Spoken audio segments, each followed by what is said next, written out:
Dissecting these letters, yeah, that water be the word, and these scoffers getting with her. When it come down to the truth, this is exactly what we gon' tell them. 365, yeah, we outside. 365, yeah, we outside, yeah. 365, yeah, we outside. 365, yeah, we outside, we outside. 365, yeah, we outside.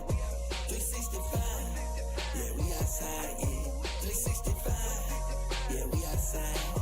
365. Yeah, we outside. We outside. Yeah. Yeah, we outside. We outside. Yeah. Yeah, we outside. We outside. Yeah.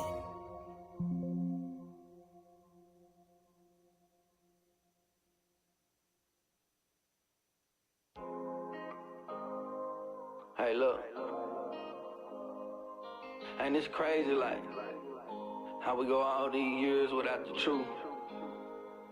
But then, one day you wake up, and you realize, the whole time the truth was right in front of you.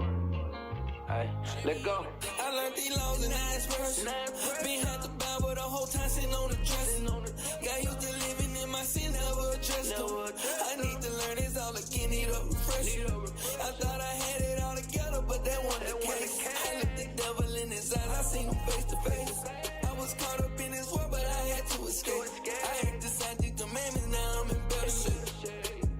It just goes against the word, I better stand up for the Lord. Cause the devil always lurking in the angels, they record. Yeah, we God's on this earth, but you gotta put in work. Teach the gospel to the poor and the ones under the curse. Cause the truth gon' set you free. As long as you believe, faith without the law, you better not get deceived. I'm just doing my job, I'm just trying to plant a seed. If you don't get it now, wait till God give you the increase. Study, pray, apply, endure till you die. Case down lies. Israel on the rise. I learned these laws in 9 verses. Been had to bow, but the whole time sitting on the dresser. Got used to living in my sin, never addressed them. I need to learn this all again, need a refresher. I thought I had it all together, but that wasn't the case. I looked the devil in his eyes, I seen him face to face. I was caught up in this world, but I had to escape. I had to sign these commandments, now I'm in better shape. How you can't see what's going on when the writing's on the wall? Why you still laying down? I guess you didn't get the call. Trying to walk this narrow path, trying not to fall. I've been pleading with my brother, but he won't listen at all. I done lived that life before, I know it's another side. See, I'm trying to save him cause his heart full of pride. I pray that he make the kingdom and the Lord open his eyes. Don't repent, you gon' meet your demise. So tell me what you waiting on. It's the last days, you can't wait long. Angels all around me like a halo. Chariots they flying, tell them sweet low, sweet chariot. I learned these laws in 9 verses. Been had to bow, but the whole time sitting on the dresser. Got used to living in my sin, never addressed them. I need to learn this all again, need a refresher. I thought I had it all together, but that wasn't the case. I looked the devil in his eyes, I seen him face to face. I was caught up in this world, but I had to escape. I had to sign these commandments, now I'm in better shape.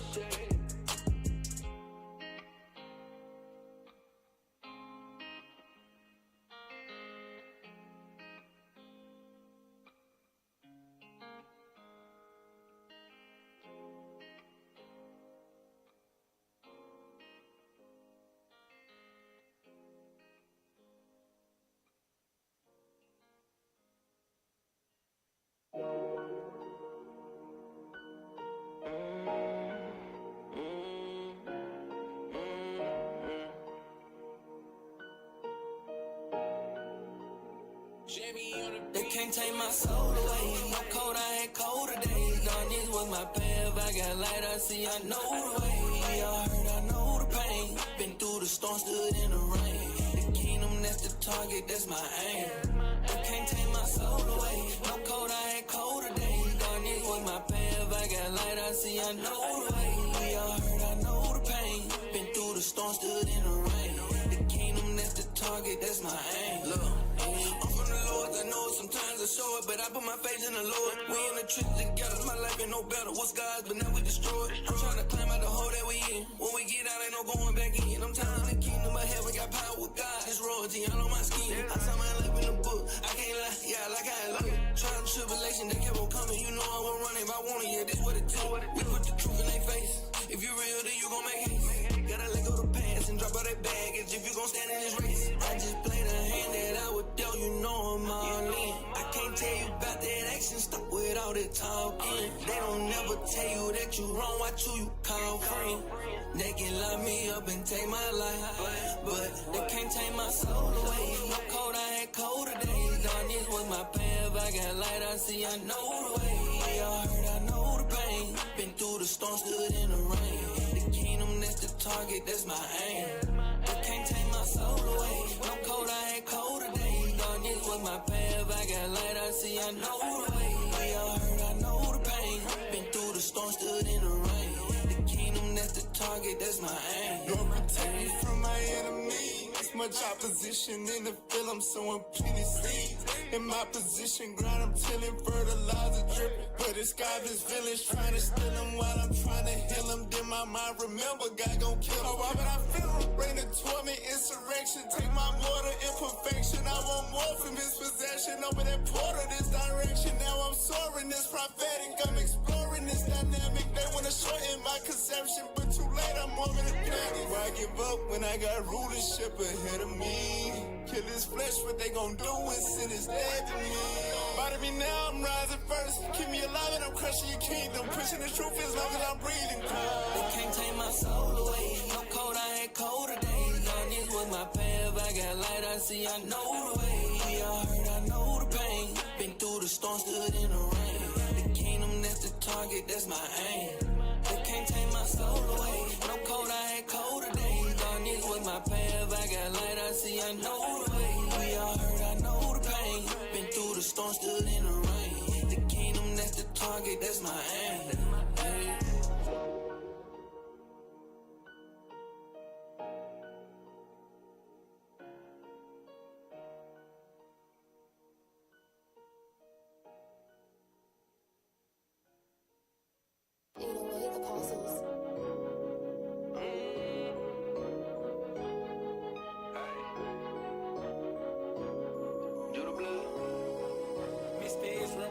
We told them time and time again that they in the midst of sin and need to change, but they ain't did it. How much time you think you got? Why you walking down the block like it's all good and ain't got no regrets? Until you burn up, that they Christ turn up. We like eternal, turn up the burners. Yeah, gird up. I know you heard us. These nations gon' serve us. Yeah, they gon' serve us. Hey, what's a king without a crown? It's like a beat without no sound. You just can't go without. Sabbath day, we rolling out, no holding out. Prophets all out in these streets, crying aloud when we speak. We spiritual war, you can't see the army, you got on their feet. Royalty, we in this shit for life, I call it loyalty. Keep these laws and these commandments, keeping joyfully. Song of Moses, snap your finger, just like poetry. When that fire come out, they just trying to avoid the heat, trying to escape the pressure. This that living water, I drunk it, it made me better. These Christian man, cause we go by every word of the letter.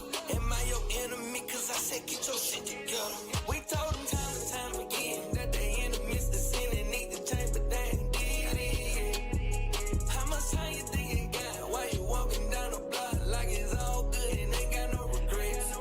Until you burn up, that they Christ turn up. We life eternal, turn up the burners. Yeah, gird up. I know you heard us. These nations gon' serve us. Yeah, they gon' serve us. We doing this work like 9 to 5 every day, all they prophesying. Babylon is coming down, I see ashes all on the ground. They keep asking us what we bout. We putting in bricks, building this house. So don't just stand around, but down and put your hand to the plow. Yeah, they got a lot to say until the tables turn. We read the scriptures every day, some people hate to learn. God ain't gon' give you the kingdom, you gotta work to earn. I see right through you if you fake the spiritual discern. Before destruction, the Lord they give you warning signs. I told you the truth, but you thought I was out my mind, didn't know what to do. I guess it wasn't the right time. When the Lord come back, all I'm gon' say is we told them time and time again that they in the midst of sin and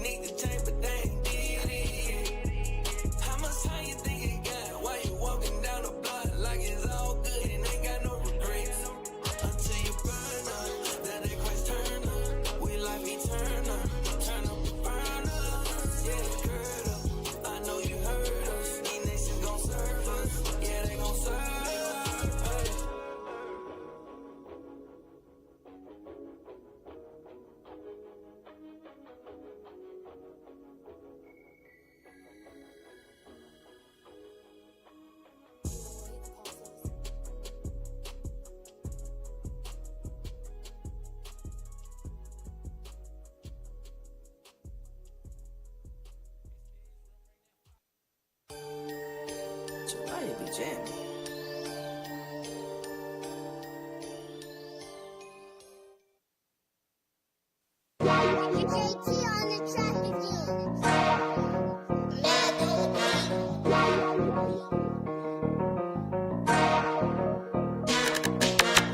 They don't love us, no they don't love us. They don't love us, no they don't love us. They don't love us, no they don't love us. They don't love us. Somebody tell them wake up, wake up, wake up. Somebody tell them wake up, wake up, wake up. Somebody tell them wake up. Now the truth is out there to know it with no doubt. Zechariah 11:5, go and see what that's about. No, we ain't the same people and they don't treat us equal. How many times? Shalom, shalom, shalom. Most High Christ bless. Welcome to another edition of Escaping the Plantation 2.0. Yes, sir.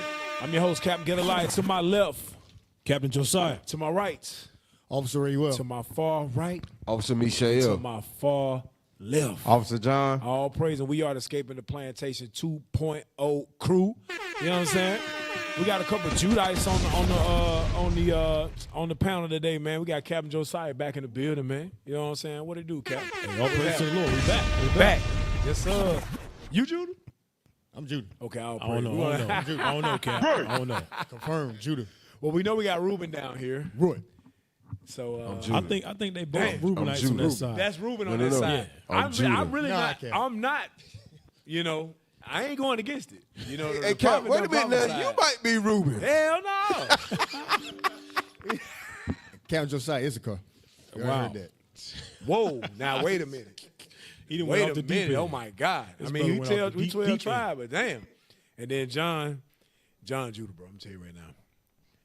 That's Judah right there. That is a down home country boy right there. If I ever seen one in my life. From the SIP. So yeah, he definitely Judah. But hey, all praise to the Most High. Whatever tribe we is, we just trying to get the kingdom. You know what I'm saying? All praise to the Most High. But I hope y'all brothers and sisters is ready for a good show today. Show that thumbnail real quick. Let's see what we talk about.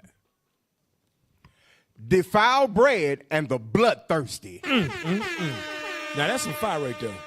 That is some fire right there. Shout out to Soldier Noah. So the defiled bread and the bloodthirsty. There's going to be some good stuff we're going to go into today. We're going to show you how our enemies, the so-called white man, and all the other nations that are under his rulership, the evil that they're doing through the food and the what's the word I'm looking for? Food manufacturing, GMO, all that stuff, processed food, things of that nature, processed sugar. They're doing a lot of evil, brothers and sisters. And that's why I'll praise to the Most High. The Most High put it on the bishops and the deacons' spirit a few years ago during COVID to tell us to start stocking up, but don't stock up on the Oreos and the Cheetos and the Cinnamon Toast Crunch and all that stuff like that. No, stock up on things, you know what I mean, that are essential to your body, right? The beans, the rice, you know, the vegetables, things of that nature. All right. That's right. And then Captain Shim has been doing a real major push, also, you know, pushing us all to get in shape. Starting out with the men, and then eventually it's going to trickle down to our sisters and to our children. All right. Eating better, exercise, and taking care of our bodies, because we do have enemies, and our enemies are okay with watching you die slow. I'm going to say it again. Your enemies are okay with watching you die slow. All right. So we're going to get into it today. Then we're going to get into the bloodthirsty. I'm going to tell y'all a little bit about what sparked my interest on that particular topic. All right. But before we do that, let's read that script. Yes, sir. The book of Psalms, chapter 71 and verse 2. Go ahead. Deliver me in thy righteousness and cause me to escape. Incline thine ear unto me and save me. So we ask the Lord to deliver us in his righteousness and cause us to escape. Escape what? The plantation. That's what we own, brothers and sisters. So we ask the Lord to help us escape this thing and incline his ear unto us and save us. Save us from this hell that we have been forced to endure because of the sins of our ancestors and because of our sins. So with that being said, defiled bread and the bloodthirsty. But before we do any of that, we got to do what's called the righteous rant of the day.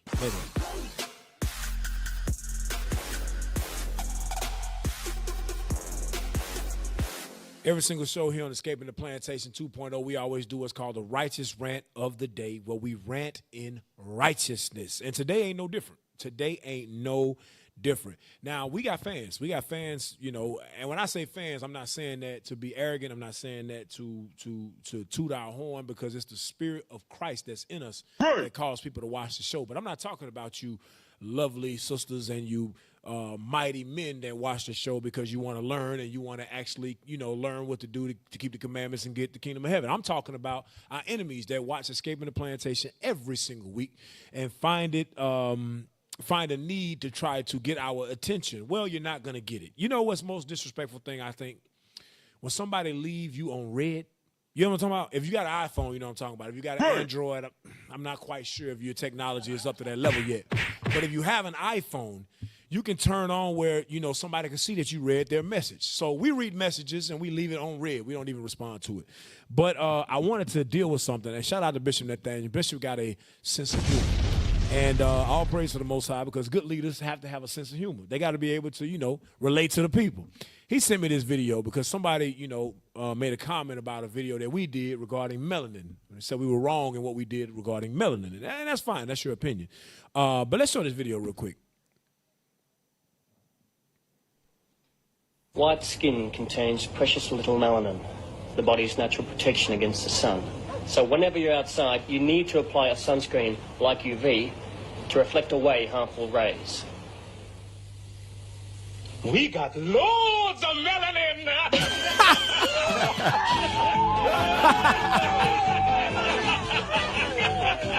Yeah! Excellent protection from the sun. White skin needs the extra help of a sunscreen like UV.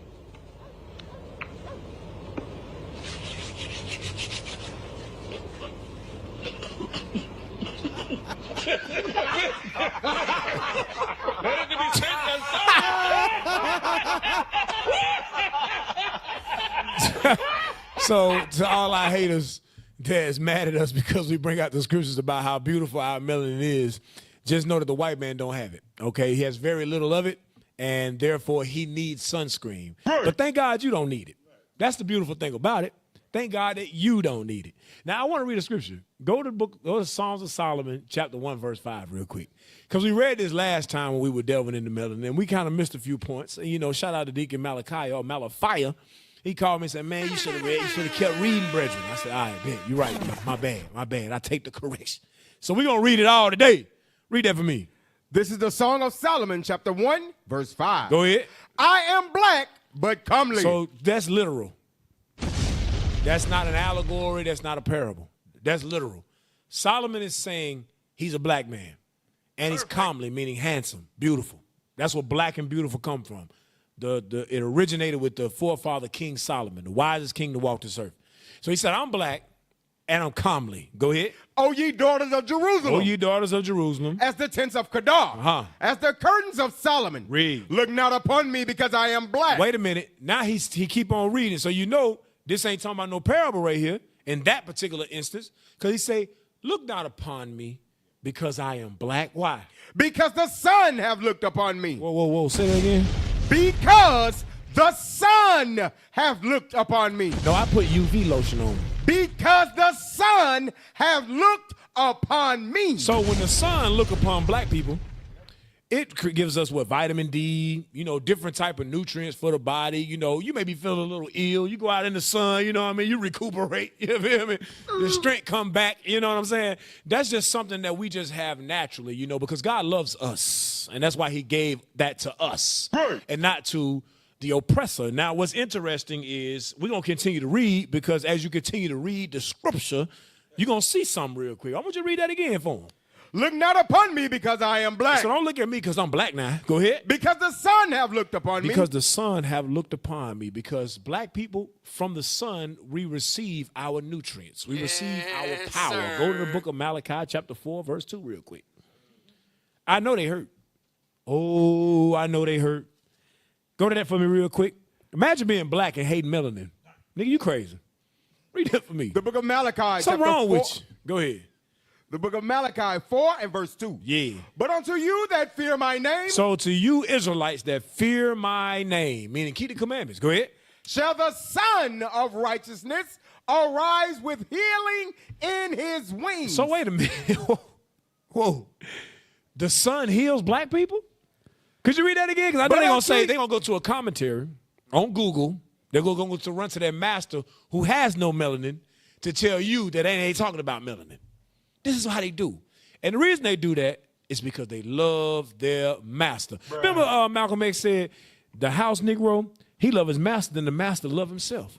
If the master house catch on fire, he going to say, master, our house on fire. If master gets sick, he going to say, what's wrong, master? We sick? We sick? Is we sick? What you mean we? I'm fully healthy. I can go outside and get some melanin in me. He the one over here dying from cancer. I'm good. You understand what I'm saying? It don't hurt me at all, at all. You understand? Read it again. But unto you that fear my name, go ahead, shall the Son of Righteousness arise with healing in his wings, and shall go forth and grow up as calves of the stall. So he said that the Son of Righteousness is going to rise upon those that fear the name of the Lord, and it's going to heal them. So that is not accessible to the white man. First of all, he don't fear God. He's never feared God, and he never will fear God. And he ain't got no melanin. Therefore, he cannot be healed by the sun. But he can be brutally beat down by the sun. We've seen it from the blotches on his skin and on his back. You understand? On the back of his neck. You ain't never been to the beach with white people? You ain't never seen the back of their neck, the back of their back, when that sun get the bubbling? They skin get the bubbling from that damn sun, boy. Start to peel and all kind of stuff. Got to put on all kind of sunscreen, which, by the way, the sunscreen makes them black, by the way. You just can't see it. But we showed it in the last show that that's what it does. Now go back to Song of Solomon 1 and 6, though. We ain't done with it. Let's see what happened. Song of Solomon 1 and verse 6. Go ahead. Look not upon me because I am black. Don't look upon me because I'm black. Because the sun have looked upon me. Because the sun heals me. Go ahead. My mother's children were angry with me. They made me the keeper of the vineyard. Hold on, wait a minute. It said my mother's children were angry with me. Go to Genesis chapter 27, and I want you to read verse 41. What is this talking about? My mother's children were angry with me. Let's see. Genesis 27, 41. Come on. The book of Genesis, chapter 27 and verse 41. Go ahead. And Esau hated Jacob because of the blessing wherewith his father blessed him. And Esau said in his heart, the days of mourning for my father are at hand. Then what? Then will I slay my brother Jacob. So when it said, well, go back. What it says in Song of Solomon 1 and 6, my mother's children, what? Song of Solomon 1 and 6, look not upon me because I am black, because the sun have looked upon me. Read. My mother's children were angry with me. It said my mother's children were angry with me, meaning Esau hating Jacob. This is what King Solomon is writing about. Right. Esau hating Jacob. Why? Because Jacob had the blessing. Now go to chapter 25, verse 23 to 25. Just real quick. Genesis chapter 25 and verse 23. Go ahead. And the Lord said unto her, go ahead. 2 nations are in thy womb. So Rebecca's having twins. 2 nations are in her womb. There's 2 races of people. Go ahead. And 2 manner of people shall be separated from thy bowels. And 2 manners of people. They're going to be 2 different people. They're going to look different, act different, eat different, behave different. They're going to have different senses of humor. They're going to talk different. One of them going to be cool and laid back. The other one's going to be uptight. If his credit score drop 2 points, he's going to jump off the Empire State Building. You understand? He's not going to be able to endure hardships that the black man would have to endure. The other one. Go ahead. And the one people shall be stronger than the other people. That stronger is not just mental strength. It's not just physical strength. Because of our melanin, we are stronger. Because the sun heals us. And that make him angry. You think he was just mad over, look at that, look at this. Because somebody look at this. Somebody come and look at this. That's it right there. And that man went outside with a tank top on, with a wife beater on in it. Damn, man. Hey, that's crazy. Well, that's about 10 minutes right there. Right, 10 minutes. About 10 minutes. Man, imagine that. Imagine that. Wouldn't you be mad at God? Wouldn't you be mad at God? Like, what did you do? Like, right. I went outside. For how long? 10 minutes. 10 minutes. My God, blotches on the skin and blisters and all kind of crap, pus busting up out of it. Oh, God. Stank. I bet it stank when it busts. Jesus Christ. It already smell like wet dog. Are you going to add that to it? Jesus Christ. Go back to the scripture. Read that again. And the one people shall be stronger than the other people. Go ahead.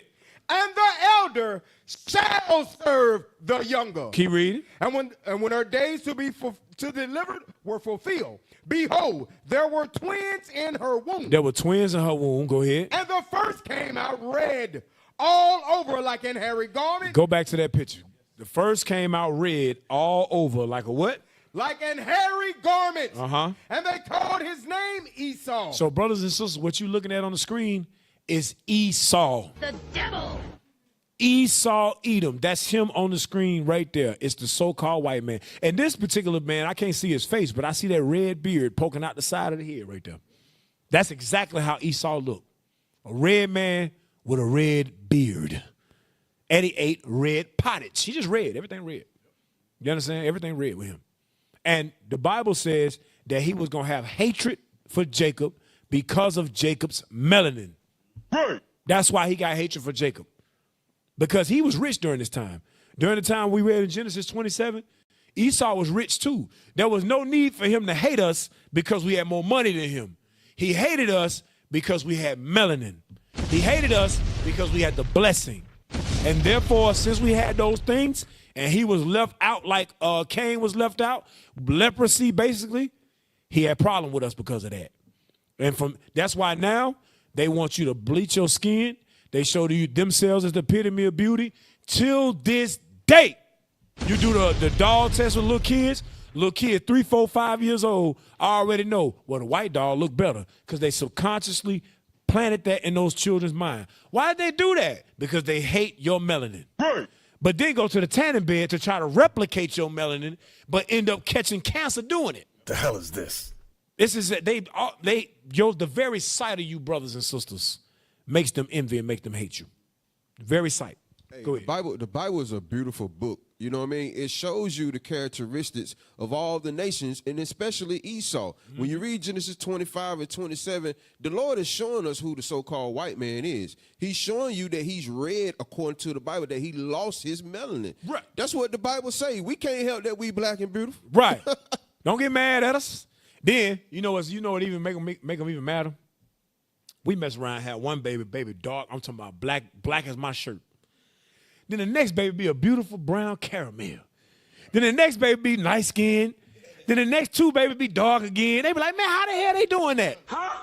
It's the same mama and the same daddy. How in the world they got all these different colors and all of them beautiful? Look at their skin, beautiful hair. They can't stand it. They can't stand it. And they done taught the Negro to hate it too. The Negro hate his mama. Look at that right there. Come on, man. What you gonna do with this? What you gonna do? How you come out looking like that? I'm talking about no makeup, no, just natural. Just I woke up like this. I think Beyonce said that. I woke up like this. That's the Israelites right there, bro. Go ahead. They give birth to blank canvases. Right, they give birth to a blank canvas with hair on his back. How you born with hair? That much hair on your back, man. What is that? Is that a fur coat? She done gave birth to chinchilla. The hell is this, man? Chewbacca. How you give birth to Chewbacca? Man, shave some head off so we can see. That baby ain't got no face. The hell? Go ahead. What you had? Go ahead. Nah, Cap, his name Esau. Yeah. Wasted away is he. He's born lacking. You got no connection to the Father. We in the image of God. Right. That's the disconnect. You ain't got the image of God on you. Come on. Therefore, the jealousy is on you. Hey, Isaiah 34. Oh, my God. Woo. Go to Isaiah. I ain't going to even comment because they're going to hate us for this. They're going to get mad at us for this.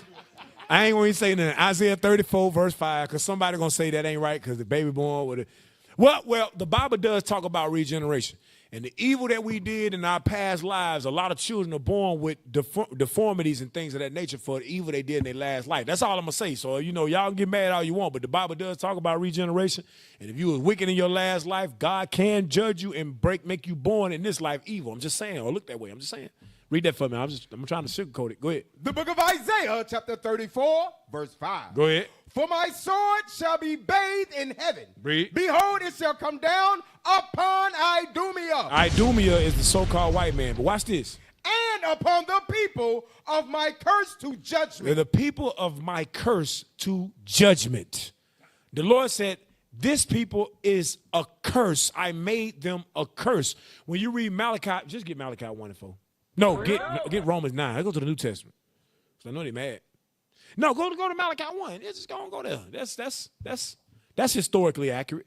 And Christians, especially you Christians that love to watch us, would y'all stop saying that the Bible is full of stories? I hate that. Yo, you talking about the story of Jacob and Esau. No, it's the history. These people live. That show that y'all don't believe in the Bible, man. Y'all call the Bible stories. It's not a story. It's history. What the hell? It actually happened. Go ahead, man. The book of Malachi, chapter 1, verse 1. Yeah. The burden of the word of the Lord to Israel by Malachi. By Malachi, go ahead. I have loved you, saith the Lord. Read. Yet ye say, wherein hast thou loved us? Well, the Bible is talking about black people because that's how we feel. We go through so much. We be like, how is it that God love us? Because sometimes we go out and teach people, they be like, man, God don't love me. If God love me, why he put me in these conditions? Why we suffering the way we suffer? So it's the same thing today as it was at that time. Wherein hast thou loved us? Go ahead. Was not Esau Jacob's brother? Now he going to tell you how he loves you. He said, was not Esau Jacob's brother? Go ahead. Saith the Lord. Read. Yet I loved Jacob. Yet I loved Jacob. Why? Because I gave him melanin. I gave him strength. I gave him power. I gave him the blessing. So I loved Jacob. Jacob just disobedient, so I got to oppress them. I got to put them down and make them downtrodden because of their evil. But I love Jacob. Go ahead. And I hated Esau. How do we know God hated Esau? When they step outside in the sun, they can't even live out there. They can't even survive. That's hatred. To make them have a lack of melanin, that's hatred. To make them a sickly people, that's hatred. What else? And laid his mountains and his heritage waste for the dragons of the wilderness. You hear that? And then the Lord put him out there amongst the mountains. The Caucasus Mountains is what God used our forefathers to run them off to during the dark ages. And they was in these monasteries. Look at that. This is where they live, in the clefts of the rock. Imagine that. God done took your melanin. He made you stink every time you shower or anytime water hit you. You got lice in your hair, you're eating and cracking it with your teeth. Then on top of that, he make you sleep on the hard rocks. He hate them. And that's why he did that to them. And we can't see the blessing in that for us. When you see this, you might say, man, damn, the Lord love us. We got to repent and keep the commandments. Because he done gave us all the capabilities on this earth to do great things, but we too busy worried about what master think. Right. How he going to feel about us for celebrating our high holy days and for asking for days off for the high holy days. How he going to think about us wearing our fringes. How he going to think about us growing our beard. That's how we feel. But yet the Lord cursed these people. Go ahead. Whereas Edom saith, we are impoverished, but we will return and build the desolate places. Come on. Thus saith the Lord of hosts. Read. They shall build, but I will throw down. They gonna build, but the Lord gonna throw down. Everything, every single kingdom that the white man has had, the Most High has cast it down. Right. And he gonna cast his last one down too. Go ahead. And they shall call them the border of wickedness, and the people against whom the Lord hath indignation forever. For how long? Forever. Forever. Forever. The Bible says he gonna have indignation against them forever. Meaning when the Bible said in one sentence that he hates them and then says in another sentence that they the people of his curse, he feel that way forever. There is nothing that can happen or that can take place on this earth to make Esau all of a sudden be in God's favor. That's not in the Bible. Stop using Christ to try to say Christ took that away. The Bible says I came not to destroy the law or the prophets. I came not to destroy, but to fulfill. Christ did not fulfill God's hatred for Esau. You making that up. Today I posted a post on Instagram and TikTok about interracial marriage. You should see the comments. And it's mostly niggas. Mad as hell because they can't marry Becky. The Bible said you cannot marry strange wives that are not of thy father's tribe. That's what the Bible says. You go marry these other nations and you're going to be like the South Carolina Senator Tim Scott. Never go for a retard. Just a straight chocolate-covered Edomite. That's what you're going to become. They will turn you like this right here. And it always be our most good-looking brothers get with the biggest, fattest, wildebeest, stank. I mean, oh, my God. Jake be 120 pounds soaking wet. and he'll get a 378-pound Edomite. What the hell? And she driving. When they pull up, she driving. He on the passenger side, sitting back like, yeah, don't look at my girl. No, you good. I definitely wasn't looking. I was laughing at y'all. I wasn't looking at her ass. The hell is this? They look at you like, nigga, what you looking at? I got me up there. He put his arm around her like this. He can't even both arms around. He can't even do that to his old lady. Imagine that. You can't even wrap around your old lady like that. Come on, man. He doing like this. He hugging both shoulder blades. The hell it is. You crazy. Emotional The hell, go ahead. Yeah, I want to touch on Romans 9. Yeah, go ahead. On your point, they cannot use Christ to say God did away with Malachi. Watch this, Romans 9, verse, start at 10. The book of Romans, chapter 9 and verse 10. Watch this. And not only this, but when Rebekah also had conceived by one, even by our father Isaac. Go ahead. For the children being not yet born. This is Jacob and Esau. For the children being not yet born. Go ahead. Neither having done any good or evil. Read on. That the purpose of God, according to election. That's the point right there. The purpose of God according to election. Go ahead. Might stand. So he elected us to have melanin. The beautiful skin. Right. He elected Esau to have no melanin or very little and be the devil the Bible speak of. Come on. Read on. Not of works, but of him that calleth. But of God that calleth. That's why they hate our guts now. Right. It is what it is. All praise so you to the can't Most use High. Christ. You cannot use Christ to disannul that because Christ didn't come to disannul that. Go ahead, Cat. Right. Verse 12. It was said unto her, the elder shall serve the younger. Read on. As it is written. As it is written. So now Paul, after Christ died, is quoting Malachi again. As it is written, what? Jacob have I loved. Go ahead. But Esau have I hated. In the blood of Jesus. God hates Esau. It is what it is. Right. All praise, all praise. All right, Israel, man. Look, I was going to touch on another topic, but I'll touch on it next week. We was just going to deal with that right there. So melanin is for us, and it's not for them. Because God loves us, and he hates them. Now get mad. All praise to the Most High. Hey, so let's jump in the topic. Y'all ready? Let's get it in. Show the thumbnail again, brethren. Defiled bread and the bloodthirsty. So I was riding, last week I was riding in the car with my daughter. And she made a comment. She said, Daddy, she said, I seen a little boy, but I'm not sure if it's a boy. She said it had a voice like a girl and the name of a girl, but it looked just like a little boy. I was confused. I said, where you see this at? She told me she had saw him on the little Zoom thing for her classroom. I said, okay, all right. I said, well, don't, be politically correct. Don't get involved in whether it's a boy or a girl or whatever the case may be. But she asked me why these things happen. And I said, well, a lot of times, men need testosterone. That's what makes us manly. That's what gives us the bass in our voice. That's what gives us our muscular tone, things of that nature. Men have testosterone. When men lack testosterone, they start to grow what's called man boobs, all right? Or when men have high levels of estrogen, which is for the woman, is what makes the woman body shaped the way it is. It gives her that feminine ability, the way she hold her hand, the way she move. It's because she's full of estrogen. And women need low levels of testosterone as well, but not high levels like what the man needs, all right? So when men don't produce as much testosterone, they become effeminate, okay? And then we just got on the topic about the food and how it's in food. I said, you know what? I got my topic for next week, defiled bread and the bloodthirsty, okay? So that's what we're going to go into today. So shout out to Sanaya. You all right, sister. You all right. All praise. So let's do this real quick. Let's go to that first video real quick. Let me show y'all this. That first video. Yep, play that. From the top, from the tin up. Want to believe that the United States is the gold standard of clean food. But that belief may not hold up to scrutiny. I'm from sorry, unsanitary practices. You see how they make the McRib? Y'all always get hype. They be getting hype about the McRib, black folks. Do you see how they make it? Go back real quick. Like Play shoe it. leather. Gold standard of clean food. But Pause. that belief. Okay, that's it right there. That's the McRib. It's you see how it's shaped? That's the same lunch meat we had in school. Then they put it inside this little container, and in the container there's water. And they put it in there and they put it on a certain heat and it boils inside of that. It's just activating that meat or whatever that is. You understand what I'm saying? That's how they make it. In case you didn't know. I don't know if you ever go to McDonald's and you look back there. Yeah, you look back there, you see them pulling your patty out of a damn drawer. And that drawer got water in it for real. And they heat the drawer. Am I right about that? Am I wrong about that?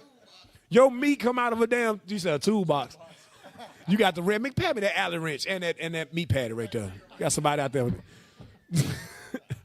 Wow, that's crazy. Shoot, drill bits and McRibs. Lord have mercy. Go ahead, play that. That's horrible. Most that's Americans horrible. want to believe that the United States is the gold standard of clean food. But that belief may not hold up to scrutiny. From unsanitary practices in mass production to the addition of dangerous chemicals, countries have good reason to give the side eye to imported foods claiming to be USDA approved. That's right. This week we're talking about American foods that have been banned by other countries. But before we get started, be sure to subscribe to the Weird History Food channel. Wow. Then leave a comment and tell us what other world food facts you would like to know more Pause about. it. Look at him. No melanin. You saw that? That's a lack of melanin. You can see his veins and his blood through his skin, man. Go back, man. The hell is this? Look at this. You can see the veins in his neck and stuff like. He looked dead. I'm sorry. Give me number 12 and 9. Deal with Miriam for a minute. Miriam got the talking craze out the side of her neck, and the Lord had to check him. Watch this. Read. The book of Numbers, chapter 12 and verse 9. Go back to that video. Go back to that video. Show that picture on the screen real quick. But go back a little bit where you can see the actual face. Watch this. Numbers 12 and 9. Go ahead. And the anger of the Lord was kindled against them. Read. And he departed. Go back. Go back so we can see the face. Go ahead. Read. And the cloud departed from off the tabernacle. And behold, Miriam became leprous, white as snow. So this how Miriam looked. Miriam went from being a beautiful black woman with woolly hair. And she was older, by the way. And you know how black women do when they get older. They don't crack. I'm telling you, if they live healthy, look at Angela Bassett. Right. Angela Bassett down there 70 years old. Look good.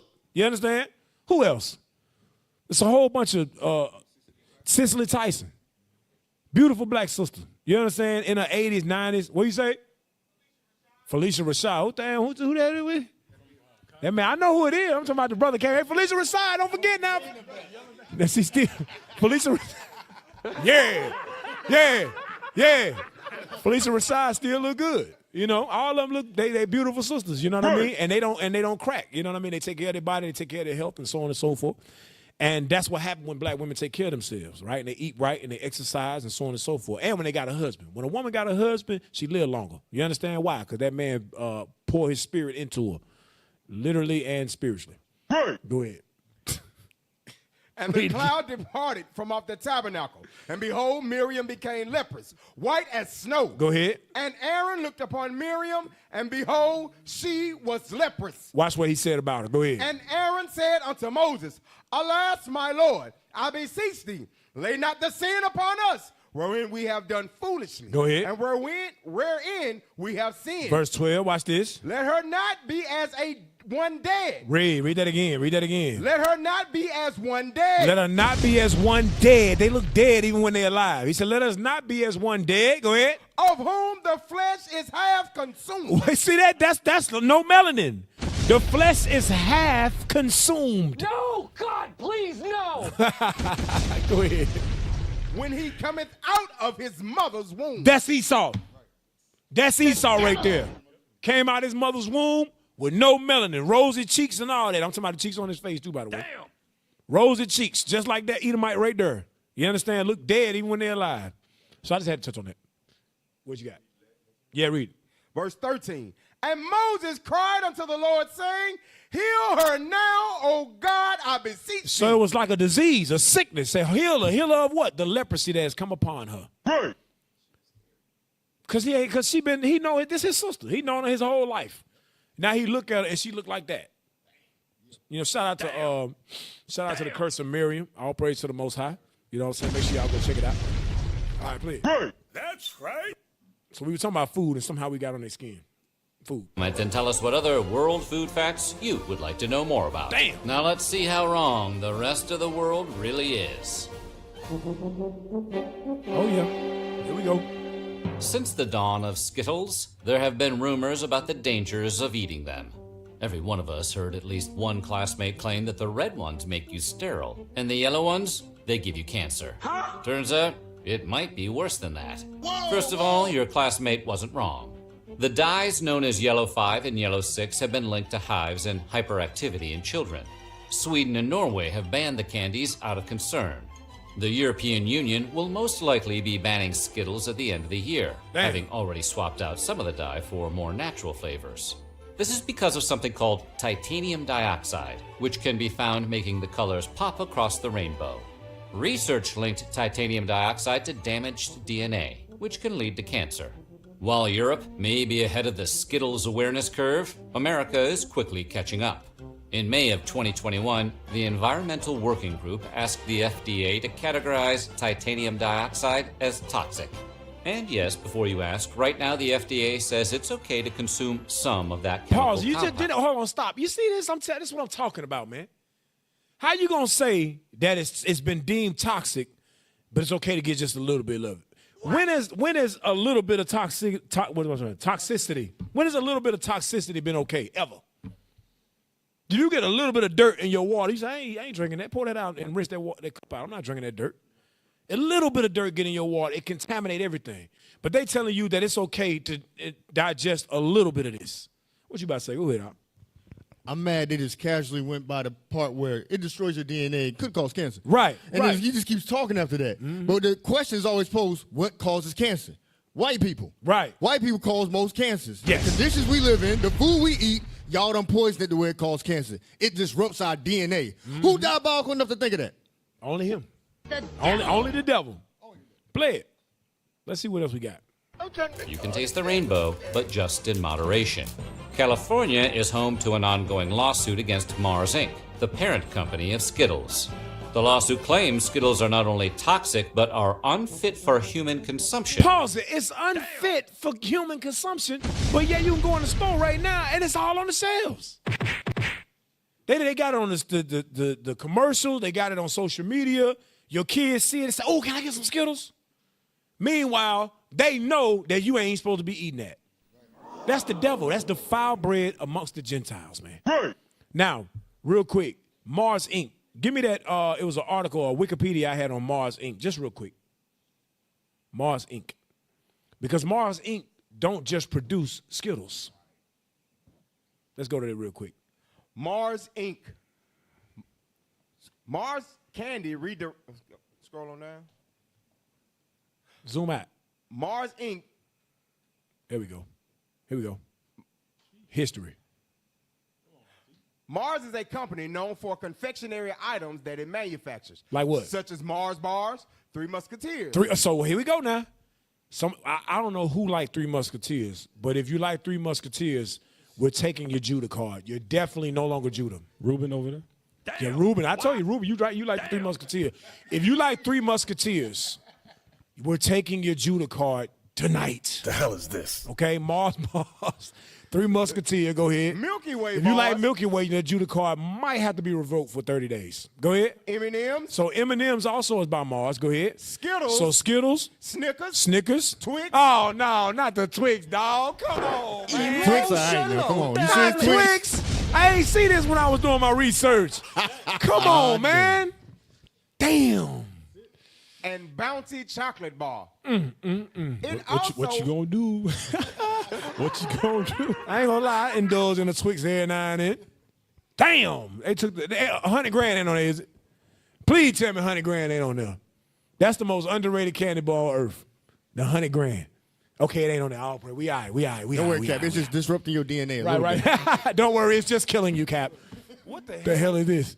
So the Twix, unfortunately, Snickers, unfortunately, Skittles, M&M's, Milky Way bars, Three Musketeers, all these things are manufactured by Mars. Go ahead. It also produces non-confectionery snacks such as combos and other foods, including Ben's Original and That's rice, ain't it? Ben's Original, am I tripping? Ain't that rice? I hope that ain't Uncle Ben. Yeah, that's formerly known as Uncle Ben. I knew it is rice. Oh, Lord have mercy. They gotta kill us. Damn. It's white rice. Yeah, the white rice. Yeah, that's right. Go ahead. Domio, as well as pet foods such as Pedigree, Whiskas, Nutro, and Royal Canin brands. Wow. So this place, this Mars, they produce a lot more than just Skittles. We only hearing about Skittles right now. Go ahead, Cap. Cap, they got Orbit gum up there. Dang. See that? It's over. Damn. Bruh. So no more Orbit, man. Don't bring no more Orbit back up in here, Miss Shia. Come on, man. They be cat with that orbit all the time. Like, damn, he looked at me like, because he be getting to me all the time, like, you got gum? So he looked like, yeah, Cap, it's over with. So no more Twix, no more Orbit gum. All right, go ahead. Orbit gum is among the most popular brands managed by the Mars subsidiary brand, Wrigley. So Wrigley and Mars are together. It's a subsidiary of Mars. Okay, so I just wanted to show you that they are involved in much more than just Skittles. Okay, go back to the video. Yep. Go back to the video. Yeah. To an ongoing lawsuit against Mars Inc., the parent company of Skittles. The lawsuit claims Skittles are not only toxic, but are unfit for human consumption. Damn. So maybe for now, play it safe. Just go have some Swedish fish instead. Oh, God.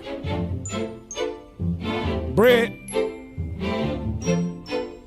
Ever looked at a piece of crusty French baguette, be it in cartoon or in real life, but let's be honest, it was probably in the hands of Pepe Le Pew, and think, I can't make a sandwich with that? As great as we talk about the invention of sliced bread, a lot of European countries have actually banned much of what you'd find on America's wide grocer shelves. Wow, look at that. That's because we make a lot of our bread not just with grain, but with a variety snap packs worth of additives. Like azodicarbonamide, for example, which helps bleach flour and strengthen dough. Fun fact about azodicarbonamide, it's also used in a spectrum of industrial products, including yoga mats. So wait, so what's inside your bread is also used inside yoga mats at the gym. Bruh. So you eating yoga mats, basically. That's what it's telling you. And go out of there, go to the go to that real quick. Go to the next one. I think they go to the next one. Yeah, that's it right there. Azodicarbonide, a chemical compound with a variety of uses, including as a dough conditioner. Dough conditioner. Bleaching agent. A bleaching agent. Go ahead. And blowing agent. And a blowing agent. Go ahead. Food. The FDA has approved ADA as a dough conditioner in bread baking and a whitening agent in cereal flour. You hear this? They approved it. So who the hell is the FDA? That's what I'm trying to figure out. These supposed to be food experts, but they just told us it's okay to take that yellow dye that's in Skittles. You can take a little bit of that, but it's not fit for human consumption. So we supposed to believe them? Go ahead. The U.S. considers ADA to be generally recognized as safe, Look or at that. GRAS, Come on. for food use. However, some studies suggest that consuming ADA or its byproducts may cause respiratory problems. You hear this? They have to, by law, they have to put that in there. Just like on the cigarette box. May cause cancer. It's a reason they have to put that out there. But they get you so addicted to it, you say the hell with what it say on the side of the box. It ain't going to happen to me. Go ahead. Plastics. ADA is used as a blowing agent in foaming plastics.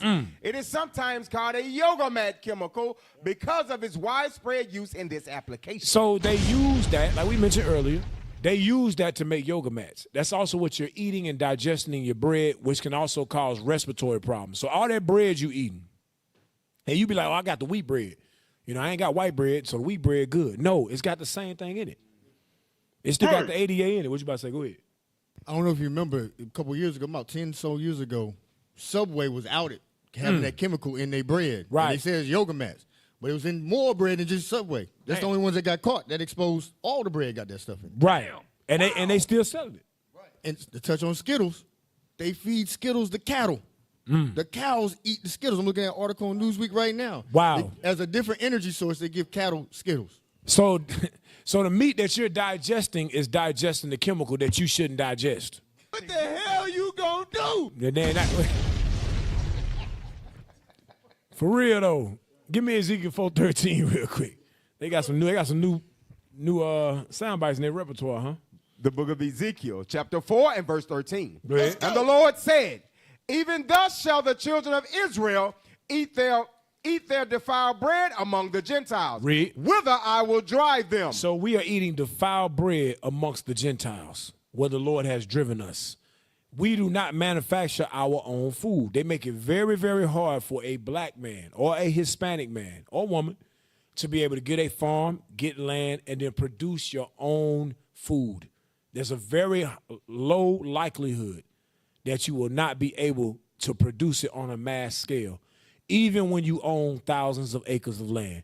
Because in order to farm in the United States of America, there are a plethora of different laws, taxations, licensures, all kind of things you got to go through in order for you to produce it on a mass scale. Then you have to get contracts with your local food markets, your local grocery stores, and so on and so forth, which they will take your product and then put additives in your product. So it could be pure and from the ground. Damn. It could. But then they're going to add to it. Once you sell it to them, it's theirs to do whatever they want, and they're going to take your bread or whatever it is that you did, and they're going to put it on the shelves with additives in it. The devil. Thus still eliminating the whole point of you getting your own in the first place. Right. I'm just telling you. That's the way it is. Now, did you finish that? Or go back to the video.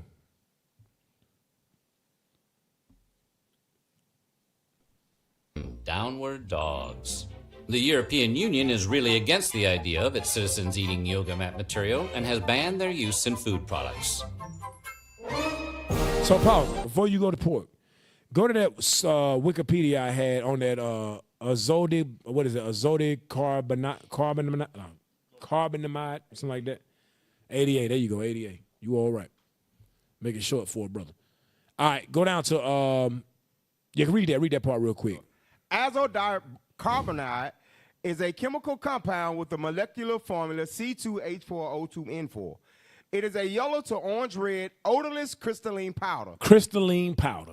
Go ahead. It is sometimes called a yoga mat chemical because of its widespread use in foam plastics. It was first described by John Bryden in 1959. So I want you to go down to where it says safety and regulations. Go down to safety and regulations. Yep. Safety and regulation. Watch this. Occupational inhalation. In a 1999 report, the World Health Organization has linked exposure to ADA at workplaces where it is manufactured or handled in raw form to respiratory issues, allergies, and asthma. So when you digest this, the World Health Organization, by the way, everybody want to run it in, right? It's telling you this thing can cause respiratory issues, allergies, and asthma. You got a lot of people that didn't develop asthma until they were older. You want to say, well, how somebody just get asthma all of a sudden? They weren't born with it. It's nothing that we never saw any signs of when they were children. Now it's suddenly in their 30s and they've been diagnosed with asthma. They got the inhaler and everything. How the hell that happen? Because you've been consuming this bread with this ADA in it for years. Allergies. Sometimes your allergies activate certain times of the year. You be like, man, I can't even go outside. They're piling on the damn car, piling on the street, piling on the sidewalk. As soon as I inhale it, I just can't stop sneezing. You understand? Something wrong with me. I don't know what the hell wrong with me. I can't breathe because we've been digesting this. This don't help it. This does not help it whatsoever. Go ahead, Cap. And that's the same thing, like you mentioned with the parents. They're consuming it. Now the children are coming out with, what you call that? Eczema. Yep. Asthma, all that. Damn. All that stuff. Go ahead, read that, the available data. The available data are restricted to these occupational environments. Exactly. They're not going to let you know. In other words, they're not going to let you know all of the different side effects it has. Go ahead. Exposure of the general public to ADA could not be evaluated because of the lack of available data. You hear this BS? This white man know how many steps Vladimir Putin took this morning from his bedroom to wherever he sit at in his White House over there, or whatever it is. He know that. He can tell you how many social media posts you done made since 2003. But you mean to tell me he can't tell you, they don't have enough available information, but they know just enough to tell you that it can cause respiratory issues, allergies, and asthma. You see how they do lie? Right. Didn't they kill Yahya Sinwar in a cave somewhere over there? But they don't know this. Come on, man. That's BS. Exposure to the general public to ADA could not be evaluated because of the lack of available data. Come on, man. Go ahead.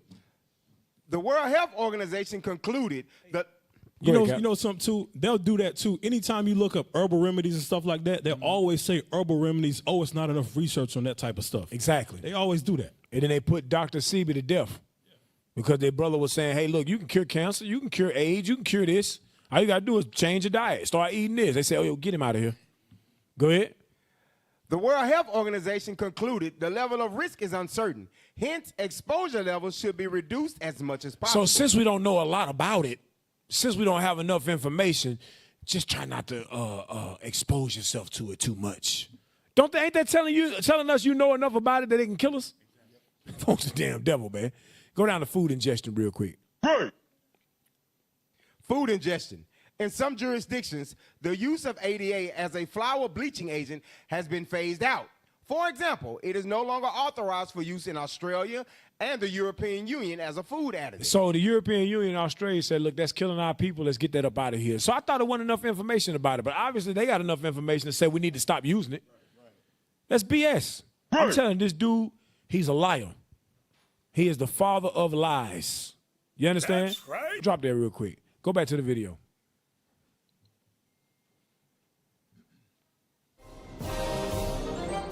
Pork, the other white meat, is a staple of American meats, along with chicken, fish, and beef. From bacon to ham, hot dogs to pork chops.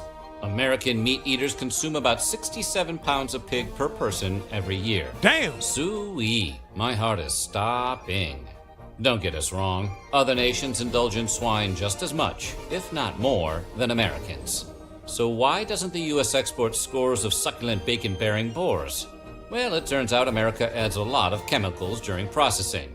Ractopamine in particular is used in many pig farms to raise porkier porkers. Ractopamine, which we put a dash of in a lot of foods, has been banned in 160 countries, which all consider the drug unsafe for human consumption. This in turn has led to a prohibition of pork exports across the world. I'm confused. So the Negro want to argue with us about you can eat pork now, all things clean and Jesus, just pray over it.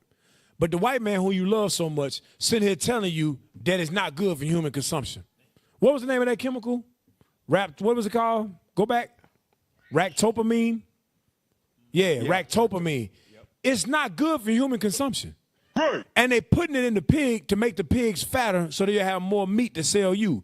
You're eating it and it's killing you. We tell you the Bible says you shouldn't eat it and you eat it anyway. Somebody's all good in Christ Jesus. All I got to do is pray over it. Listen, the Lord's already dubbed it unclean. You praying to Christ to destroy the ractopamine in it ain't going to work. Right. You already in sin by eating it.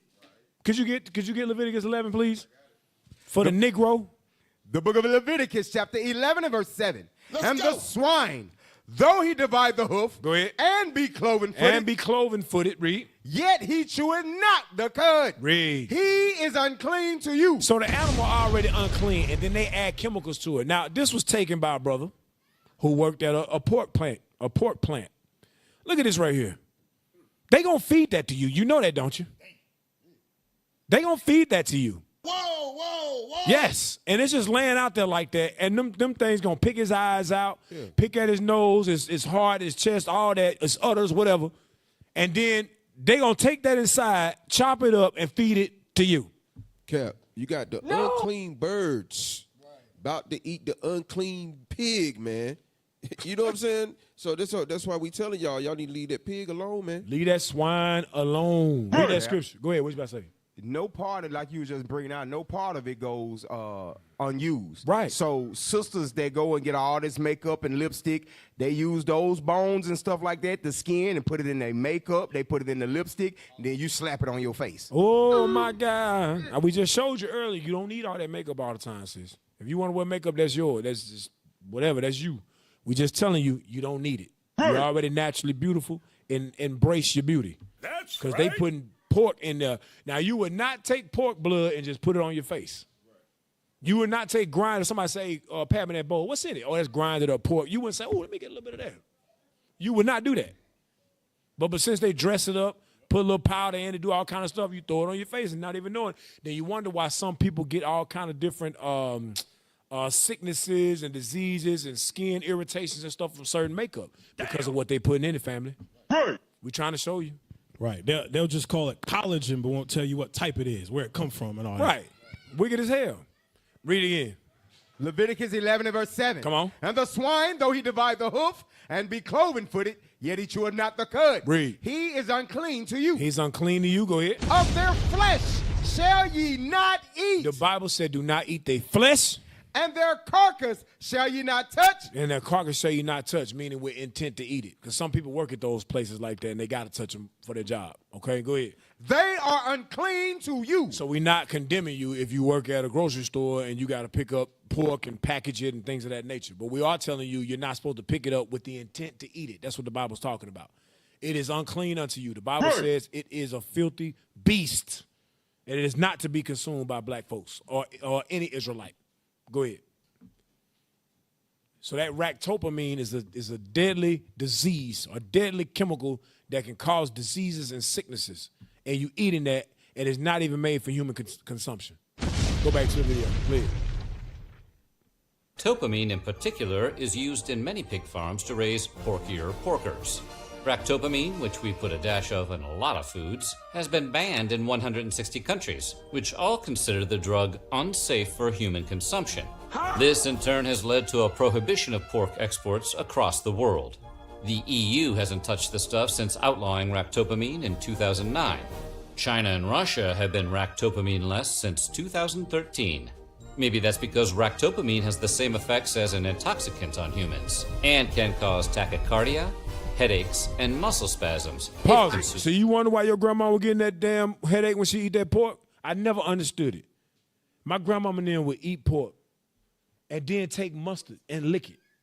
Somebody make the blood pressure go down. Stop it. They will have mustard right there. Like, go on, eat it. I got some mustard. Well, I'm about to eat this and it's going to make my head hurt. But your only comfort to me is that you got a bottle of damn mustard right there for me to take to subside my damn headache that I wouldn't have if I wouldn't have ate the pork. You got to chase the pork. That don't make no sense. I'll never forget. Meridian, Mississippi. They had back then, you know how them houses that they have that's like, it's like a house up top, but then there's a basement connected to it. It's like a concrete basement. You know what I'm talking about? It's like built into rock. The house is built on top of the rock, but at the bottom they have rock and it's like a basement. The top damn barbecue place in all of my hometown was down in them little basement. We go down in that basement and it ain't number swine pork. I remember seeing my grandma and them get big old plates of ribs, thick plates, and they would go home and eat that and then be hurting, head be hurting, want to lay down after they eat. And I'm a kid, I'm like, that don't make no sense. Before you ate that, we was outside running and playing, but when you ate that, now you got to sit down because you got a headache. Give me some BC powder. Let me get the BC powder. The BC powder, you don't need that if you want to eat the pork. I never understood it. And although we did eat pork growing up because we didn't know no better, we still could see as kids, something ain't right that is making them feel that way. Right. And it's that ractopamine and stuff that's in it. Go ahead, bro. What you got? Okay, go ahead.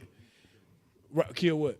We used to, when we was younger, we used to kill the whole pig, skin him, cut the skin up, make the skins, make the hog head sauce in the house, cut up every part of them. Whole house stank. We did it by hand, yeah. The whole house stank. My cousins and them used to cut the pig open and open him up and put him in the ground. What the hell? They used to, that's how they do it in the South. They put coals and stuff like that inside of a hole. They dig a hole. They put coals and all kind of stuff in and rack the coals up about that high.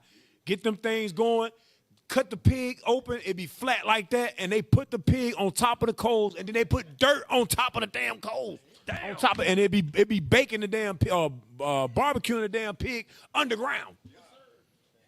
Then pull it out. Don't put no seeds, nothing on it, whatever. Just start picking out the pig. Everybody start eating. Disgusting. Shame. Yes. That's how brothers did in the South, for real, though. Horrible. Yeah, like a ritual. Yeah, they say it's a seance. So North Carolina might not be the South. Yeah, no, we probably ain't the South. I never did that, Cal. Based on that. I seen some niggas hogging a hog the other day. I never heard of that. Y'all ain't never do that? No, I didn't. Well, I ain't do it either. I said my cousin. That wasn't me. Read that scripture. Yes, sir. No, get Ezekiel 14:14. This is the book of Ezekiel, chapter 14 and verse 14. Though these three men... No. Ezekiel 4:14. I'm sorry. Yes, what the hell? My bad. Ezekiel 4:14. The book of Ezekiel, chapter 4 and verse 14. Yeah. Then said I, Lord God, behold, my soul have not been polluted. For from my youth up even till now have I not eaten of that which dieth of itself, or is torn in pieces. Neither came there abominable flesh into my mouth. Neither came there. So Ezekiel said, I ain't never ate abominable flesh. Now, this is also what Peter said in the book of Acts chapter 10. Same exact thing Peter said. Right. Because the Israelites did not eat defiled, abominable meat. We didn't eat that. When the Lord told us not to eat it, our forefathers followed that and wouldn't do it. When we got amongst the Greeks and the other nations is when we started to bring that into our diet. But before that, we had the wisdom and knowledge to know that that's unclean. Don't eat that. Don't touch that. Right? Go back to the video. Maybe that's because ractopamine has the same effects as an intoxicant on humans and can cause tachycardia, headaches, and muscle spasms if consumed in large enough quantities. But it is a small price to pay for a perfect piece of the pork. See that? He trying to be sarcastic. He's saying it's a small price to pay for a good piece of that pork. In other words, you can almost die for that. People die for that every day. Every day people die for that damn bastard right there, that crap right there. Eating that defiled beast every single day. And it's stopping our heart. Muscle spasms and stuff, hands locking up, wrists locking up, and I'm like, man, what's wrong with me? Because you eating that pork. Hey. Go ahead. Oh, Lord. Hygiene in America often comes down. Now, go back. That ain't a chicken. That's a turkey leg, bro. You said ostrich leg. You crazy. Now, ostrich got them skinny ass legs. Look at this right here. Look at that. What is that? Dude. That thing bigger than my boy's hand. Look at it. That's bigger than his arm. It's longer than his forearm, man. That ain't no damn chicken. Look at that. Oh, God. The chicken take anabolic steroids. For real, though. That thing in the weight room, that's a foghorn leghorn. Go ahead. You know something about that? You see how we alarmed looking at it. I think they know we wouldn't eat anything like that. They probably send that stuff to restaurants and whatnot, and that's what they making all our chicken nuggets and all that stuff with. Yep. Stuff like that. Yep. Exactly. Damn, play it. America often comes down to dousing stuff in a chlorine bath and calling it FDA approved, and chicken is no exception. Pathogen reduction treatments, or PRTs, refer to the use of different chemicals to destroy harmful microbes on raw meat. Somewhere along the line, American... Pause it. Hold up. That's not... Y'all see how big this is? What the hell? Wow, KFC, damn. I ain't ate that in years. Thank God. Play it. Brothers be thinking they going good by going to Popeyes and churches. No, Oh, yeah, up in North Carolina, y'all got Bojangles. Same thing. No! Church of chicken. Play it. Decided a quick chlorine shock was the best way to kill salmonella and other bacteria on uncooked poultry. Look at that. Chlorine marinade. And look, it's not that the EU is against taking a long gulp from the public pool now and then. In fact, the risks posed by chlorine consumption are relatively low. Pause. They douse the chicken in chlorine. Play it. Concern is that the chlorine baths are just an eye-burning Band-Aid on a larger problem. The tip of the beak, so to speak.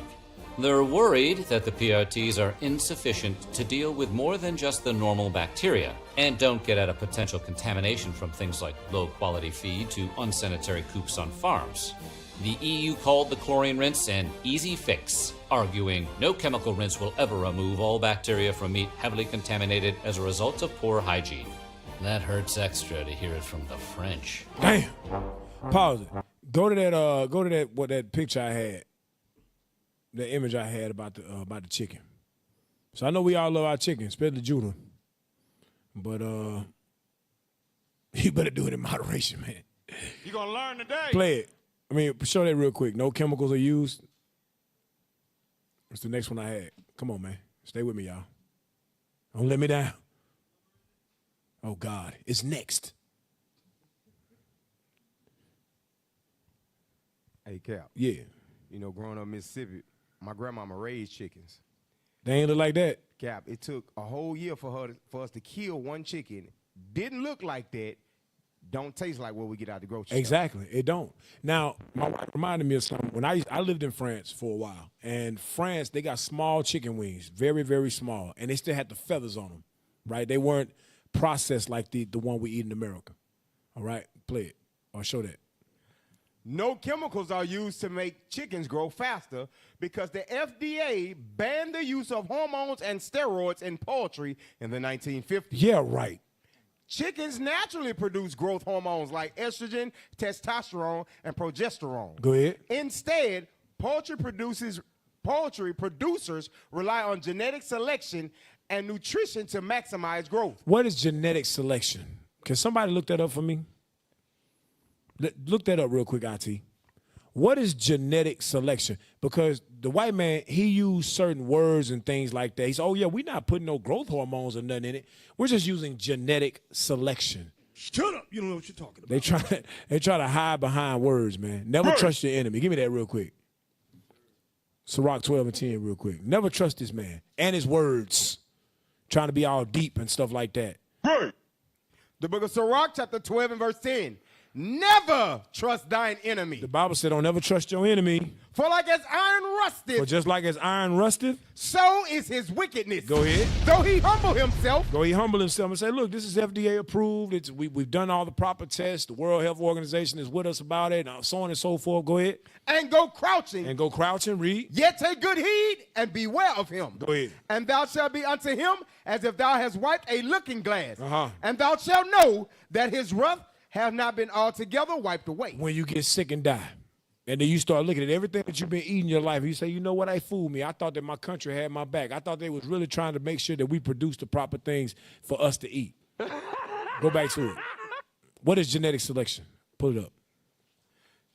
Genetic selection. Genetic selection is a powerful strategy for generating pure or nearly pure populations of differentiated cell types. In order to develop this strategy, a gene that is expressed specifically in the desired cell type must be identified. This gene can be specific to a terminally differentiated cell type or to a lineage-restricted stem cell. The promoter of the specific gene is then joined to a gene that encodes resistance to an antibiotic drug such as neomycin, hygromycin, bleomycin, or zeosin. Is something wrong with me? Am I bugged the hell out? Am I reading what I think I'm reading? They still adding stuff to it. There's still additives to it. They made it seem like gene selection was some type of process that they was going to go through that was going to help make the food better. But meanwhile, it's to make sure that it's resistant to antibiotics. How do you make sure that something's resistant to a drug? You put drugs in it. A GMO. You put GMO in it. Yeah, exactly right. Get out of there, man. What the hell is this? Go back to the video. Well, no, it was something else I wanted. With that, go back to that screenshot I had from Google. Instead, poultry producers rely on genetic selection. Go back to that. Damn. Yep. Read that. Instead, poultry producers rely on genetic selection and nutrition to maximize growth. Chickens grow naturally to a market weight in about 7 to 9 weeks. That's a lie. That's a lie. Don't no chicken grow 7 to 9 weeks? Come on, man. Stop listening to these people. Hey, give me that video real quick. Watch this. Give me that video real quick. That I am a liar. Is that the one I wanted? Yeah, you can use that one. Use that one. What causes a chicken to be fully developed in 5 weeks? It's not showing. It's a little bit. There we go. To be fully developed in 5 weeks. It's a little bit scary, isn't it? This explains our 6'2" sons coming out of 5'2" mothers and 5'8" fathers. Where did that come from? And about young girls developing very large breasts when there's none of that in the family. When I was a little girl, we had chicken once a year and we used to get it from the farm. When I was 15 years of age, Kentucky Fried Chicken came to the nearest town. When Kentucky Fried Chicken came, that's really when Aussies started to eat chicken regularly. Chicken today, it's illegal to give them growth stimulants. So how they've got around that, there's a couple of ways. It can be in the pellets, the chicken pellets that they're eating. They have also been able to genetically modify the chicken so it produces more estrogen. Whatever way, they grow too big too quickly. Pause it. So so that's what I'm saying. The devil is in the details. They say things like, oh, yeah, we're not adding nothing to it because it's illegal. It's been illegal since the 1950s. She's saying, yeah, but you put it in the pellets and then you make genetically modified damn chickens to make them grow so fast. Damn. That's just a play on words.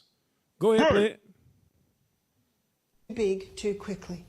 And the human being that eats it is going to be getting some of that estrogen. If it's in the chicken, it's in the egg. What about meat? It's against the law for Australian cattle farmers to give their cattle growth stimulants. But we had a cattle farmer's wife do our program, and she confirmed to me, she said, once a fortnight they knock on our door. Recently we had a young girl who worked in the meat industry, and she said, it used to be you stop the growth stimulants 5 months before market and it wasn't picked up in the blood test. She said today it's 5 days. Damn. So I think get Psalm 64.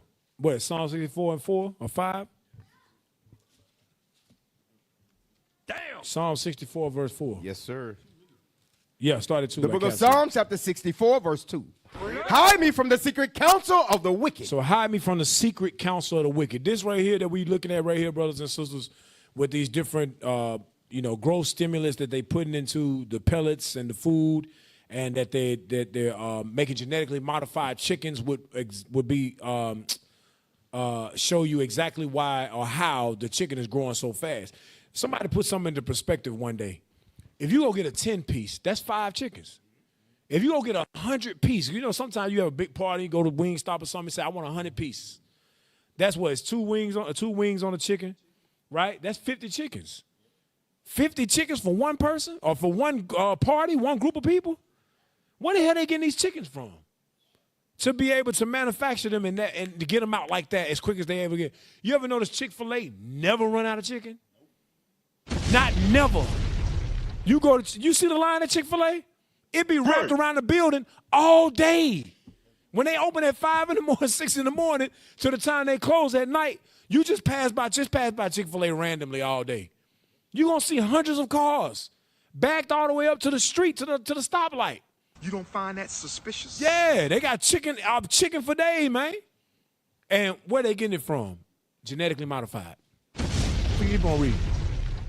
Hide me from the secret counsel of the wicked, from the insurrection of the workers of iniquity, who whet their tongues like a sword. I hate to ask you to do this, but you're going to have to stop reading so loud because they can't get the mics right. It keep picking. It's irking me. Please, fix his mic, brothers. Come on, y'all. That irk is just, it don't bother y'all? It bothered the hell out of me. It's spiking my ear. I can't take it. Read again, officer. Yes, sir.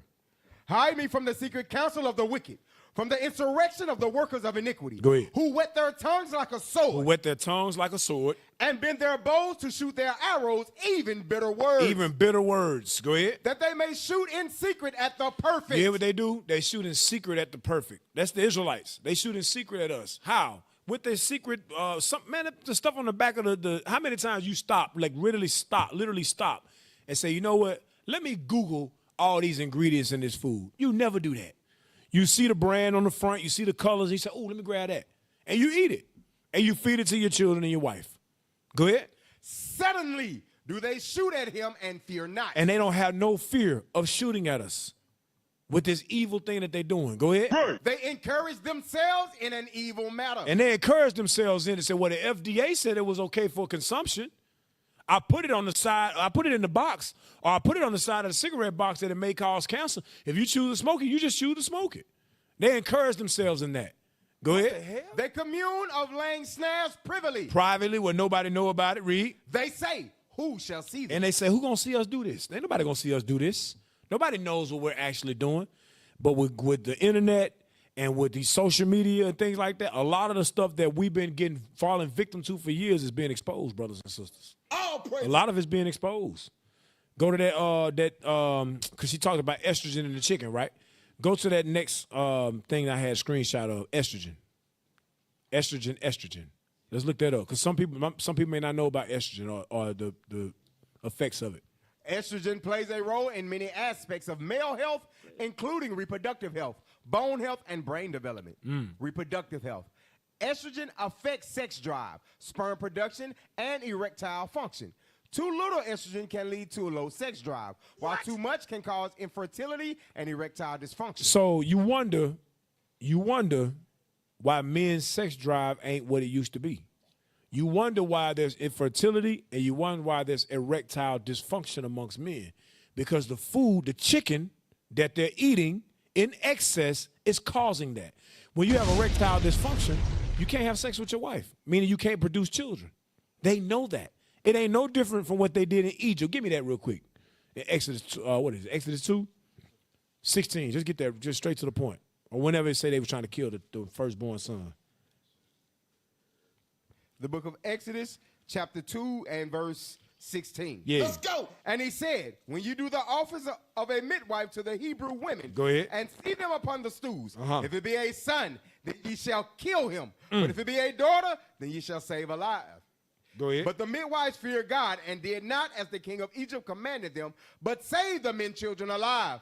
And the king of Egypt called for the midwives and said unto them, why have ye done this thing and saved the men children alive?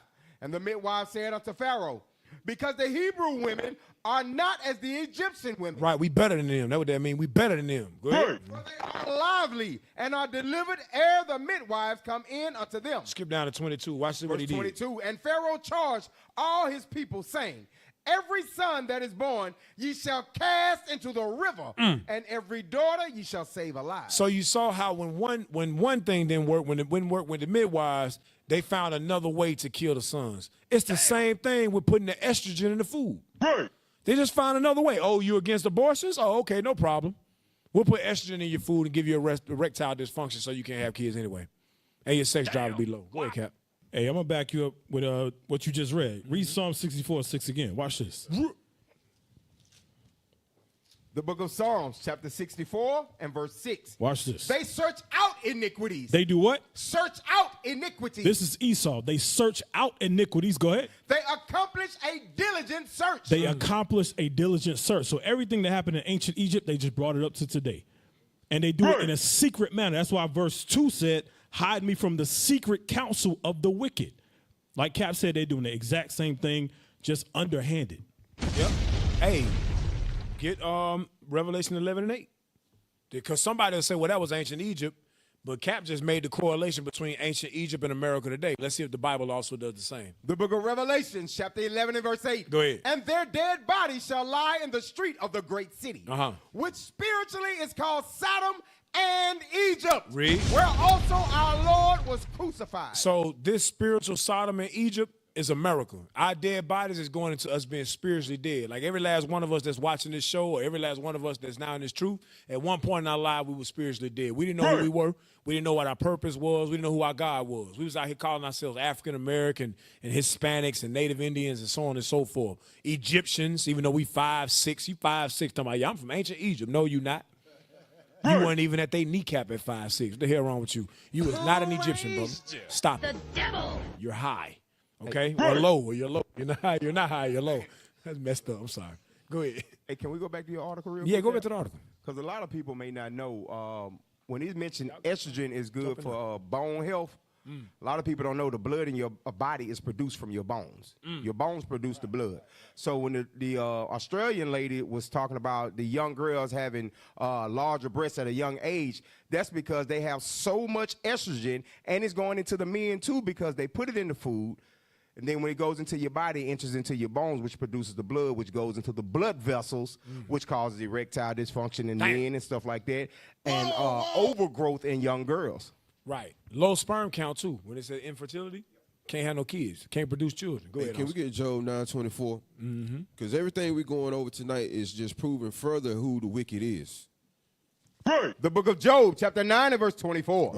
The earth is given into the hand of the wicked. You hear what they say? The Bible say the earth is given into the hands of the wicked. You about can't eat nothing in this place. Right. You got to be very, very, very, very mindful of the food that you're consuming, because the earth has been given into the hands of Esau, and Esau's whole mission is to kill off the 12 tribes of Israel through the food. 100%.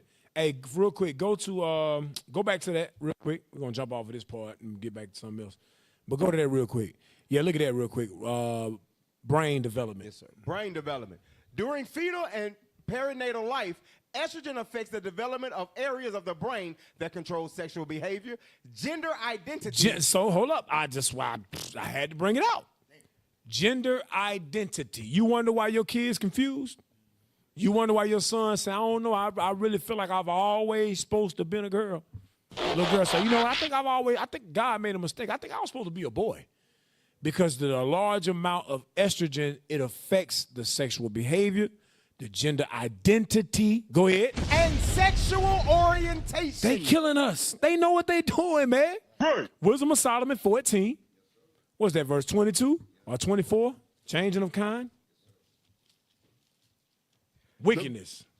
This is the book of the Wisdom of Solomon, chapter 14 and verse... Just read, get straight to the point. 26. 24. Let's 26, go. Yeah, 26. Disquieting of good men, forgetfulness of good turns, defiling of souls, changing of kind. Changing of kind means changing of sex. No longer want to be a boy, want to be a girl. No longer want to be a girl, want to be a boy. Changing of sex. That's what that means. Go ahead. Wow. Disorder in marriages. Going through marital problems. Go ahead. Adultery. Read. And shameless uncleanness. But watch this next verse. For the worshiping of idols, not to be named, is the beginning, the cause, and the end of all evil. So you may say, what does what you brought out from estrogen and what you're bringing out right here, what does that have to do with idolatry? You're going to learn today. A lot of y'all love food. That's your idol. So you overeat. And the more you eat, the more your body is being contaminated by these things. Right. Which causes the large levels of estrogen, which when you are pregnant with your child, you pumping that estrogen into them, and then he come out confused. Because I always used to wonder that. Why people say they've always felt like they was gay. That come from the social media, they come from the television, and they come from the food. They killing us. Damn. They killing us. Go ahead. Yeah, that's why we say you must be fasting. Okay, you gotta fast, Israel. We do our monthly fast every month, twice a month, and this even on your own spare time. Deacon Lava did a class. You need to be fasting 2-3 times a week because this food that they are producing is trying to destroy us. Go back to it real quick, where it says symptoms of high estrogen in men. Go down. Watch Symptoms this. of high estrogen levels in men include gynecomastia, or enlarged breasts. So men boobs. That's where it comes from. High levels of estrogen. Go ahead. Erectile dysfunction. Go ahead. Infertility, depression, delayed puberty, and short stature. Whoa, my God. I mean, I'm just saying. That's estrogen. It causes you to shrink, brothers. Make you a little shorter. You know what I'm saying? It is what it is. I'm just saying. They gonna be mad at me, But that's what it say. Y'all said, y'all read it. Brothers are short because they got too much estrogen. But notice it says depression, delayed puberty, erectile dysfunction, infertility. All that stuff affects the body. It's a reason why they say all the dykes out here look like Manny Fresh. Manny Fresh out here looking like a grown stud. You understand what I'm saying? And it's a reason for that. Manny Fresh built like a woman. He built like an overweight woman. I'm just saying. I'm sorry. That's what it say. That's what it say. That's what they say in the streets. I ain't say that. That's on social media. Manny Fresh is like a dyke. That's what they all say. That Charlemagne asked them on Breakfast Club. He said, hey, how do you feel about all the dykes in the world look like you? That's the true thing. Look at the video. No, Cap, I back you up. It did happen. Yes. Thank you. Yes. Thank you. Cap did not make that up. I'm it's out there. It's out there. They said the man, all the dykes look like him. All the fat studs with the short hair, they look like Manny Fresh. Hey, Manny Fresh will call into the show. When Charlemagne said, he was like, I don't give a damn, I'm making money. He said it, so he don't care about what we saying. The accuracy is alarming. I'm sorry. The accuracy is crazy. Go to that next video, high estrogen as a man. So these things affect men, and it make men more effeminate, make them act like women, emotional, depressed, anxiety. All those things come from your diet, y'all. All those things come from your diet. You play that. Was that next? That's six.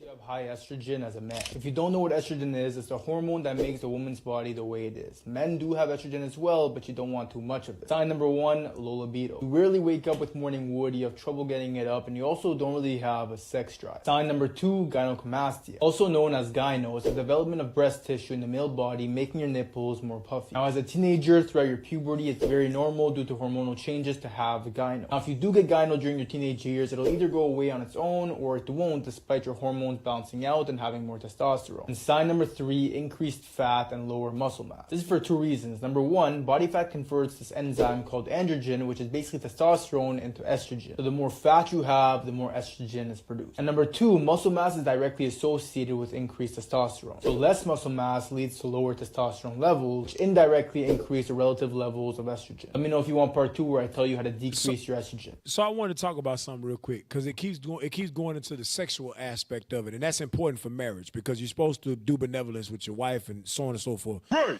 When you're taking in all of this food that causes high levels of estrogen, brother, it make you not want to be intimate with your wife, which also leads your wife into thinking, oh, is he cheating? Is he watching pornography? Does he not find me attractive? All those things start to play on a woman's mind. But really, it's what she's feeding you. Y'all got to work together to increase the man's sex drive. Damn. You can't just blame your husband and say he must be watching porn or something because he ain't touched me in a while. No, he got a lot of estrogen in his body, which causes him to not have a high sex drive or libido, and he don't want to have sex. Bruh. That's a part of it. That's why you are a helpmeet for him, to help him. You understand? And for you brothers that's overweight, give me, you know what I want? Fasting is good. It's Tobit 12:9. Fasting is good with prayer. Tobit 12:9. The book of Tobit, chapter 12 and verse 9. Go ahead. For alms doth deliver from death, and shall purge away all sin. Those that exercise alms and righteousness shall be filled with life. Read verse 8. Verse 8. Prayer is good with fasting and alms and righteousness. You hear that? Prayer is good with fasting and alms and righteousness. Keeping of the commandments. Learning how to eat. You have to learn how to eat, brothers and sisters, especially for you brothers that's in your late 30s, going into your 40s. Listen, your body done slowed down, bro. You can't eat a cheeseburger and then go play basketball for 5 hours no more. You can't do that no more. You're getting older, your metabolism slowing down. You have to develop better eating habits. Captain Shim gave the blueprint, healthy keto, 1 meal a day, and start to lose the weight. Some of you brothers don't need to eat every day. Some of you brothers need to eat every other day. And exercise, juice, fast, whatever it is, because I'm telling you, it's affecting your sex life, which is causing your wife to have evil thoughts. Because the Bible says, defraud not one another, lest Satan tempt you for your incontinency. You being a lard ass could affect your wife's spirit. Just saying. You know, they get mad, but it is what it is. You know, they want in Sirach, moderate eating, Sirach 31:19. Yep. Oh, you got it? Go ahead. You read. Also, Ray, you got it. The book of Sirach, chapter 31 and verse 19. Let's go. A very little is sufficient for a man well-nurtured. That's a man well-nurtured, in shape. Think about the Lord ass. You over-nurtured. You don't need nothing. Yeah, him. He don't need to eat every day. God. It is impossible for him to starve. Buttermilk biscuits. He ain't about to starve. With the little cinnamon crusted on it. He got a little buttermilk guy, dog. You got to have about 2 bags of those. Come on, man. That's the American mindset. That's Esau's mindset right there. They can never have enough. That's why they have mass production of chickens, thousands of chickens a day, because you lord asses is eating thousands of chickens a month. Read on. A very little is sufficient for a man well-nurtured, and he fetcheth not his wind short upon his bed. He's not full of gases. Come on. Sound sleep cometh of moderate eating. Not only is it sound sleep, it's an appropriately timed sleep. Some of y'all go to sleep in the middle of the day after the meal or while you driving because you overeating and you eating processed foods, rising up your estrogen, your man boobs activate, and you go to sleep. You not off. You know what's interesting about what you said? We never understood what itis meant. Yep. You know, when somebody said, oh, you got that itis. But really what it's your body is telling you, you ate too much. And I don't have enough energy to be able to digest this, so I got to put you to sleep. Right. That's why you get the nodding off, you all tired and say, like, man, why I'm so sleepy? Your body telling you, go to sleep so that I can reset you, so I can to work, because I got to work to digest this food. And you walking around and moving around, I can't do it. So go to sleep right now. Your body basically telling you to go to sleep because you ate too much. Plus, you be eating too late. I think you were talking about that the other day, Kev. After, I believe, 8 o'clock. Yeah. Shouldn't still be eating. Because guess what? Now your digestive system is working extra late. You can't wake up in the morning. It throw everything off. Finish it. Sound sleep cometh of moderate eating. Come on. He riseth early, and his wits are with him. I mean, you ain't lazy. Come on. But the pain of watching and choler and pangs of the belly are with an unsatiable man. Man that cannot be satisfied. Hey, so I was just thinking about something. So what'll happen is you'll eat really, really late, which will cause you to be hurt in the morning when you got to get up. Then you drink coffee to try to force your body to wake up. But your body would be able to wake up if you didn't eat so late. You're really just constantly just in a balance. You drink the coffee, and the coffee is supposed to be a substitute for the sleep that you miss, but you miss sleep because you stayed up late eating. It don't work. You crash. You gotta learn. We all have to learn discipline. We have to learn discipline. Give me the next. Go ahead, Cap. Hey, give me Sirach 5 real quick on that point. I'm glad you bringing this out. Sirach 5 and 15. The book of Sirach, chapter 5 and verse 15. Let's go. Be not ignorant of anything, in a great matter or a small. Read again. Be not ignorant of anything. The Bible says, be not ignorant in anything. Go ahead. In a great matter or a small. So this really is a great matter. I wouldn't say this is a small matter. Right. We can no longer be ignorant about our diet, Israel. All the effects of this food is causing on our bodies and whatnot. We have to be mindful. Like the officer mentioned, we got to be fasting and proactive and educating ourselves on what we should and should not be eating. Stop being ignorant. It's killing us. Yep, killing us. Hey, it was something. Oh, get the next video. I think it's a black man speaking about estrogen in the body. So you're destroying yourself by eating these food that they're giving us because it's giving us way too much estrogen as men. Go ahead. Most chicken today has a lot of hormones in it. Cows have a lot of hormones in it. And some of it is natural hormones and the others are synthetically injected hormones. But when you eat the chicken, you eat the cow, you eat the hormones. And the unfortunate thing is the more and more you eat of that, it raises the estrogen levels in the body. And this is why you're seeing so many men who struggle with building muscle mass, so many men who are developing what are called man boobs, and then so many men who are balding, so many men who are having these what look to be like normal signs of aging, but it's really normal signs of deficiencies in testosterone. The last thing I want to do in this day and age is to do anything that lowers my testosterone. What we're eating today is very different from what our great-grandparents ate and especially our ancestors ate. It's just not the same anymore. It would typically take a chicken like 6 months to grow to full size. Now it takes 28 days. Most of these chickens, they're growing so quick. The unfortunate thing is they can't even walk because they haven't developed the muscles enough to be able to walk because their size grew so quickly. So, what you about to say? I was going to say, they say that's a side effect of that genome manipulation happening in the chicken. They can't walk correctly, and they're more prone to diseases. Right. Now, go back to Sirach 31 and read 16, because he talked about how the diet that we have today as men is not the diet that our ancestors had. And the diet that we have is full of estrogen. It's not producing testosterone and so on and so forth. Watch this. Read that. The book of Sirach, chapter 31 and verse 16. Eat as it becometh a man. Eat as it becometh a man. A man is supposed to be able to control his diet. A man is supposed to have discipline. The lack of discipline causes you to eat these things that is full of estrogen. Constantly overindulging, eating 3, 4, 5 times a day. It becomes a lust. It becomes an idol, which causes the changing of kinds, the adultery, all the stuff we was going over earlier, because food is your idol. It will eventually branch out into other parts of your life. The lack of discipline in the way you eat will branch out into the lack of discipline in your marriage, the lack of discipline when it comes to exercise, on your job, all these things. Go ahead. Eat as it becometh a man those things which are set before thee. Read. And devour not, lest thou be hated. You ever see somebody, you be like, man, bro, come on, dog. Damn, when the last time you ate something? Well, I just ate about 30 minutes ago. Man, if you don't get your...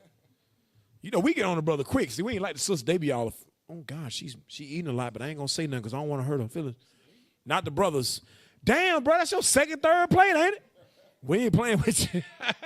But we love each other. That's how we supposed to be dealing with each other. Now, give me the next video, testosterone in women. Let's look at the flip side. We might not get to the bloodthirsty, y'all. Go ahead. What's up, Pride Male family? It's your boy, the Men's Health MP, back at it today. And today we're here to discuss too much testosterone in women. Among women, the major cause of excessive amount of testosterone in them is going to be a condition called PCOS, polycystic ovarian syndrome.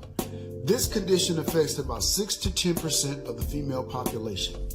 The major signs that they have with this condition is going to be multiple cysts develop in their ovaries. It affects their regular periods.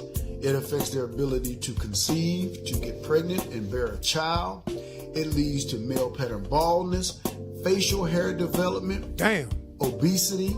Also, their skin and certain parts of their body becomes so thickened. he just listed some things that we see among sisters, right? The little stubble on the chin, right? The cyst on the ovaries. Some women battle that. Some women battle that to this day. All these different things, the irregular periods and things of that nature, all these things are side effects to too much testosterone in the woman's body. She's supposed to have some, but not as much as a lot of this that's being produced. So you see what they're doing. They flipping the script. They got the men full of estrogen, and they trying to get the women full of testosterone, which contributes to the changing of kind we were just going over a minute ago. Go back a few seconds. I want to hear what else he had to say. Go back a few seconds. When he lists a couple of the ovaries, it affects their regular periods. It affects their ability to conceive, to get pregnant and bear a child. Pause it. So because we have couples in the body that want to get pregnant, right? They want to have children. Well, you getting some of the keys tonight to possibly make that thing happen. Both of y'all got to change your diet. Work together with your Lord to change your diets. By doing that, exercise, dieting, walking together. And brothers, work out with your rib. I work out with my rib every day. We worked out today together before we came to the show. Work out with your rib. Take her to the gym with you, or y'all go to the track and, encourage her. She may be a little overweight right now, but encourage her. The brothers be complaining, my wife, she big. And okay, but what you feeding her every day, though? You let your wife eat late? You don't keep her disciplined? If she lack discipline, you got to mold her into what you want her to be. Go to the track, work out with her. Go to the gym, work out with her. Start slow with her. Even that movie, Why Did I Get Married? Remember Jill Scott was big, and the dude, remember her husband disrespected her and all that, and she stayed in Colorado, I believe it was, with the sheriff, and they ended up getting married. And the next time her friend saw her, she had lost all that weight. Why? Because she had a good man. That man walked with her, he took care of her, he fed her right. So some of you brothers, y'all complain about your rib being overweight, but you ain't helping. Right. You ain't helping because you like to eat late night snacks and nasty food. So she's right there. She gonna get her a plate too. You see what I'm saying? And listen, one of y'all, give me that one flesh. They shall be one flesh. Matthew 19. You can't be on a diet journey, brothers, and your wife not be on a diet journey too. That makes no sense. Y'all got two separate, like this right here. He made fun of her. He mocked her. He hated that woman. And he liked to see her like that. So I seen men like that. There are some men that get women pregnant so she'll always stay at home. Some brothers got low self-esteem, and they don't want their wife to leave the house because they worry about other men looking at her and stuff like that. They don't want her attractive because they know other men gonna look. I'm telling you, I seen Negroes like that, just real messed up in the head. And I'm not making an excuse for them. I'm just telling you there's some men that have very low self-esteem, and they do not want their woman being out to where she can be seen by nobody. And they want her fat and always pregnant, always at the house. I seen it happen. Like, damn, you pregnant again? Do y'all really, y'all struggling right now? You really need another baby? He doing that to keep her at the house with her feet swole. I'm telling you. I seen niggas like that before. You got that? Go ahead.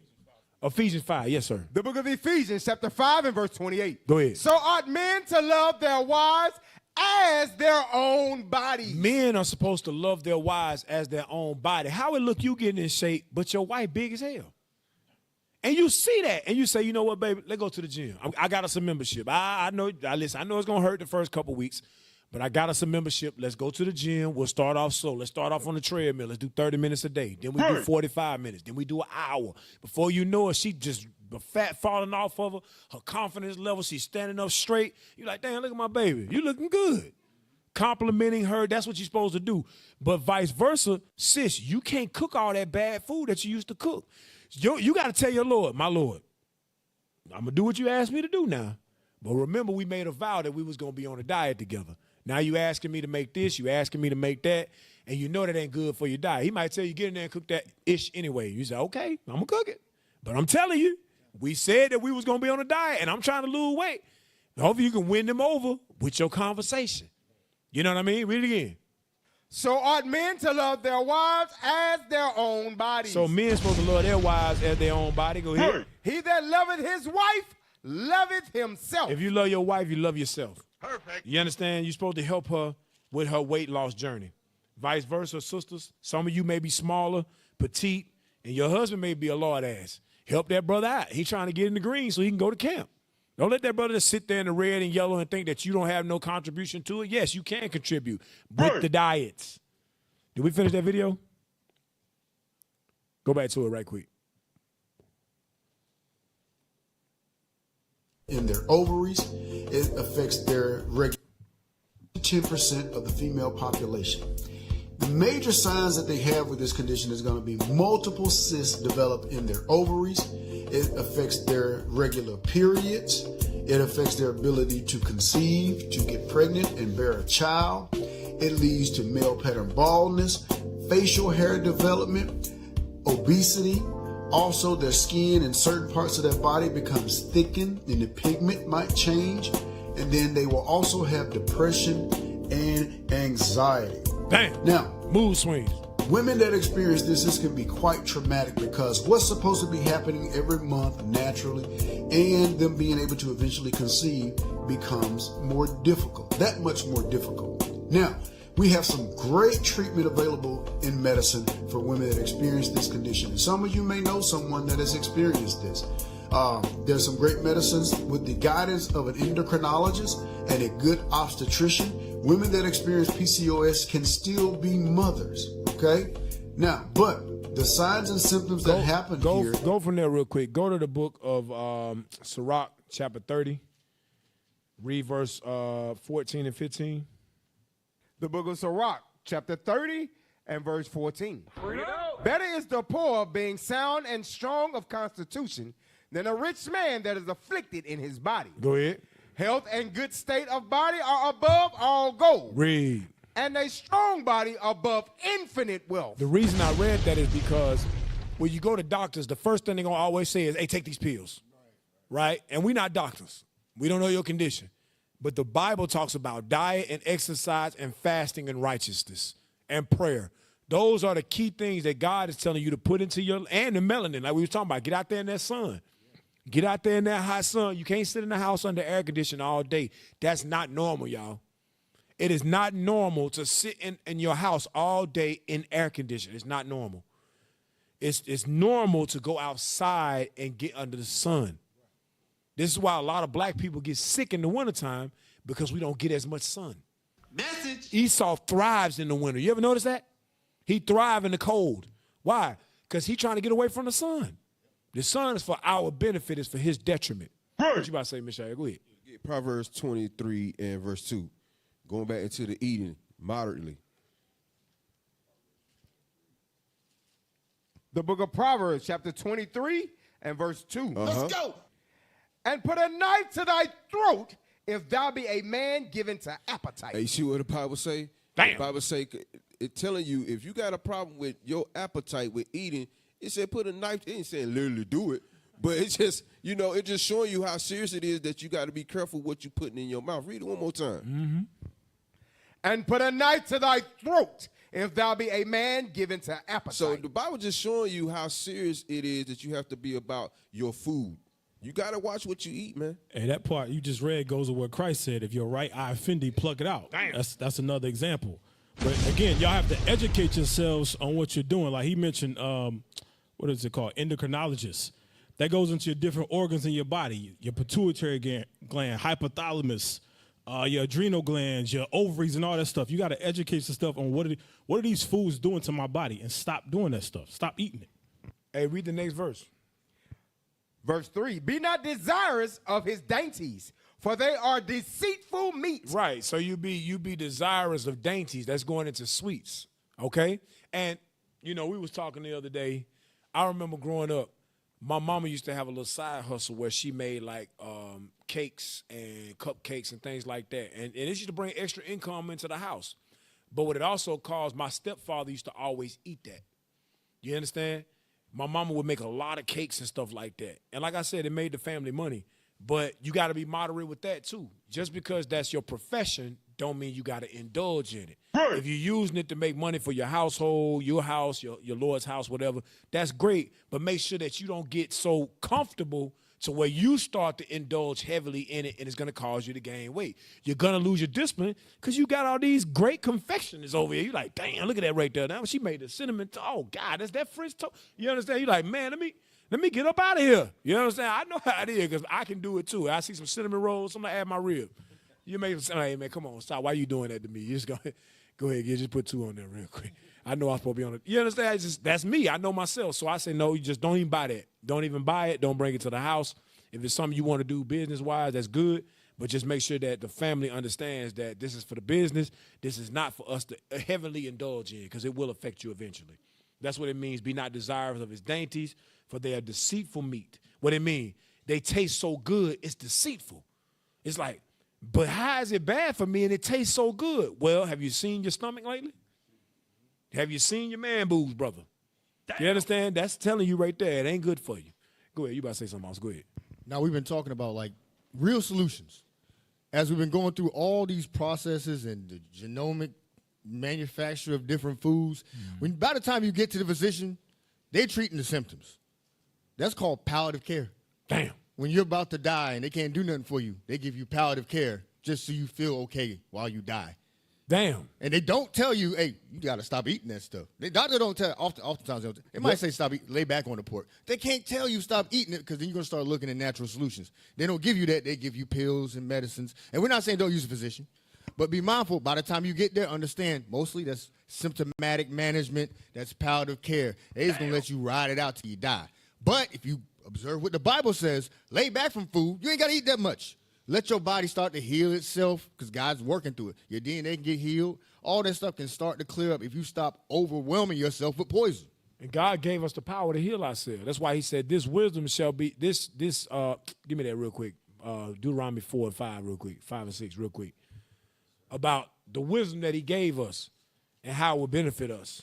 This is the book of Deuteronomy, chapter 4 and verse 5. Yeah. Behold, I have taught you statutes and judgments. Go ahead. Even as the Lord my God commanded me. Go ahead. That ye should do so in the land whither ye go to possess it. Read. Keep therefore and do them, for this is your wisdom and your understanding in the sight of the nations. Read. Which shall hear all these statutes and say, surely this great nation is a wise and understanding people. Go ahead. For what nation is there so great, who hath a God so nigh unto them as the Lord our God is in all things that we call upon him for? So the Bible says that the wisdom that the Lord gave us and the laws that the Lord gave us, if we apply them, that's going to make everybody look at us with wisdom. That's what happened with Gad. When they got here, they said, man, these people wise. Look at the aqueducts and like with Issachar, the aqueducts and the great cities they was able to create, how strong and physically fit they were. They said, yo, this is a wise and understanding people, but they got a problem. They love sin. So we can taint them through their sin. And God gave them power over us because of our disobedience. That's why he sent the white man here. The white man didn't come to America because he stumbled upon it, thought it was India. That's not what happened. The Caribbean islands, he didn't think he was in India. He knew exactly where he was. He knew India was east of where he was. He was coming. When you read 2nd Esdras 13, it tells you that the children of Israel were here. He knew that. And he came here and he saw us and he said, look, these is the people that the Lord gave us to conquer. He called it manifest destiny. God gave us this land. He gave us power over the fourth part of the earth. That's in Revelation 6. So when he got here, he said, yeah, they got some wisdom, but they got a flaw. It's sin. We can overcome them because of it. So now into today's time, all the way up into today's time, he see the same thing in us. He sees sin. So he said, okay, we can overcome them. We can continue to keep them down, like it said in Jude 5, because of their sin. Play that next video real quick. We ain't got much more time. Yeah, play that. Lab science director, I know a thing or two about food science. Now, what they have invented, when I say they, I'm talking about the genetic engineers, not only have they found a way to put these genetically engineered traits into food crops, they've now found a way to cause food crops to grow RNA fragments that can be specifically targeted like bioweapons to interfere with the physiological processes of targeted species that might eat the food. Now, this technology is called RNA interference technology. It's relatively new compared to GMOs, relatively new. It's being touted now as a technology to eliminate the use of pesticides, because what they're saying is they can cause a corn crop to grow RNA fragments that will kill the insects that eat the corn without having to use pesticides like toxic chemicals that overload the insect nervous system and kill it from nervous system breakdown and so on. This RNA interference technology is a pesticide technology, but it doesn't rely on pesticide chemicals. It relies on RNA fragments in the food. Now, what's disturbing about this is that this technology can be fine-tuned to target a specific race of humans who eat the food. I want you to follow me very carefully on this, because most people have never heard of this before. They've never heard of this technology. They don't know it can be targeted by race.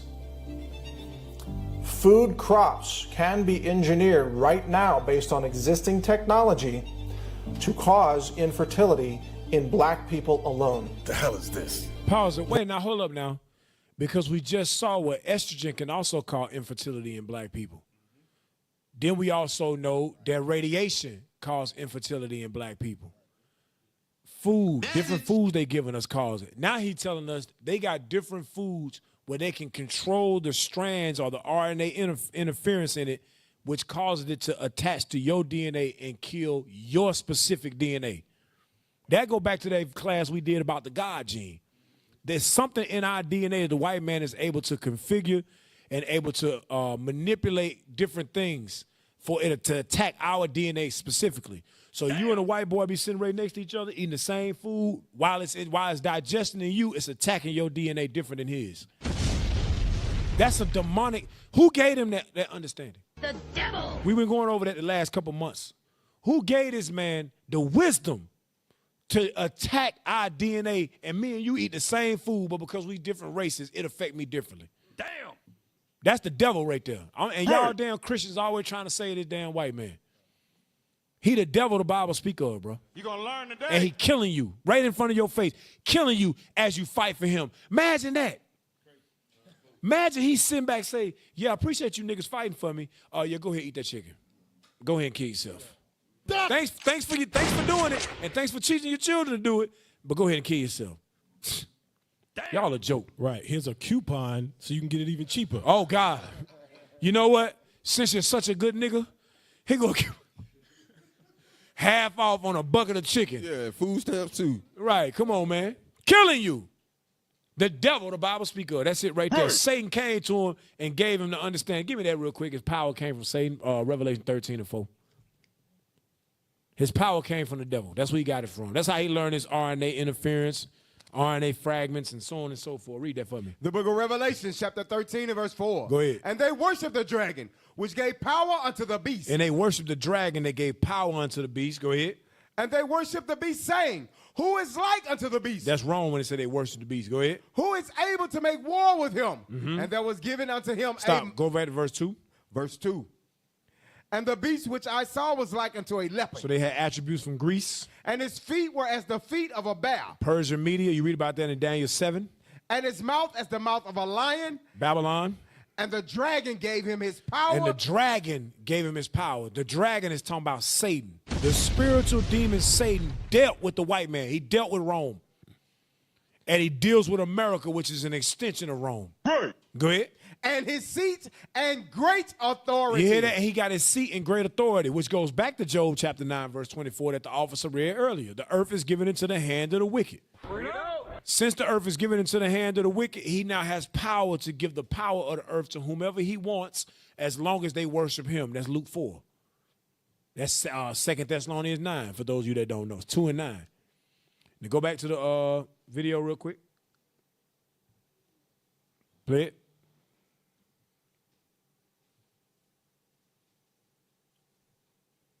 The other video.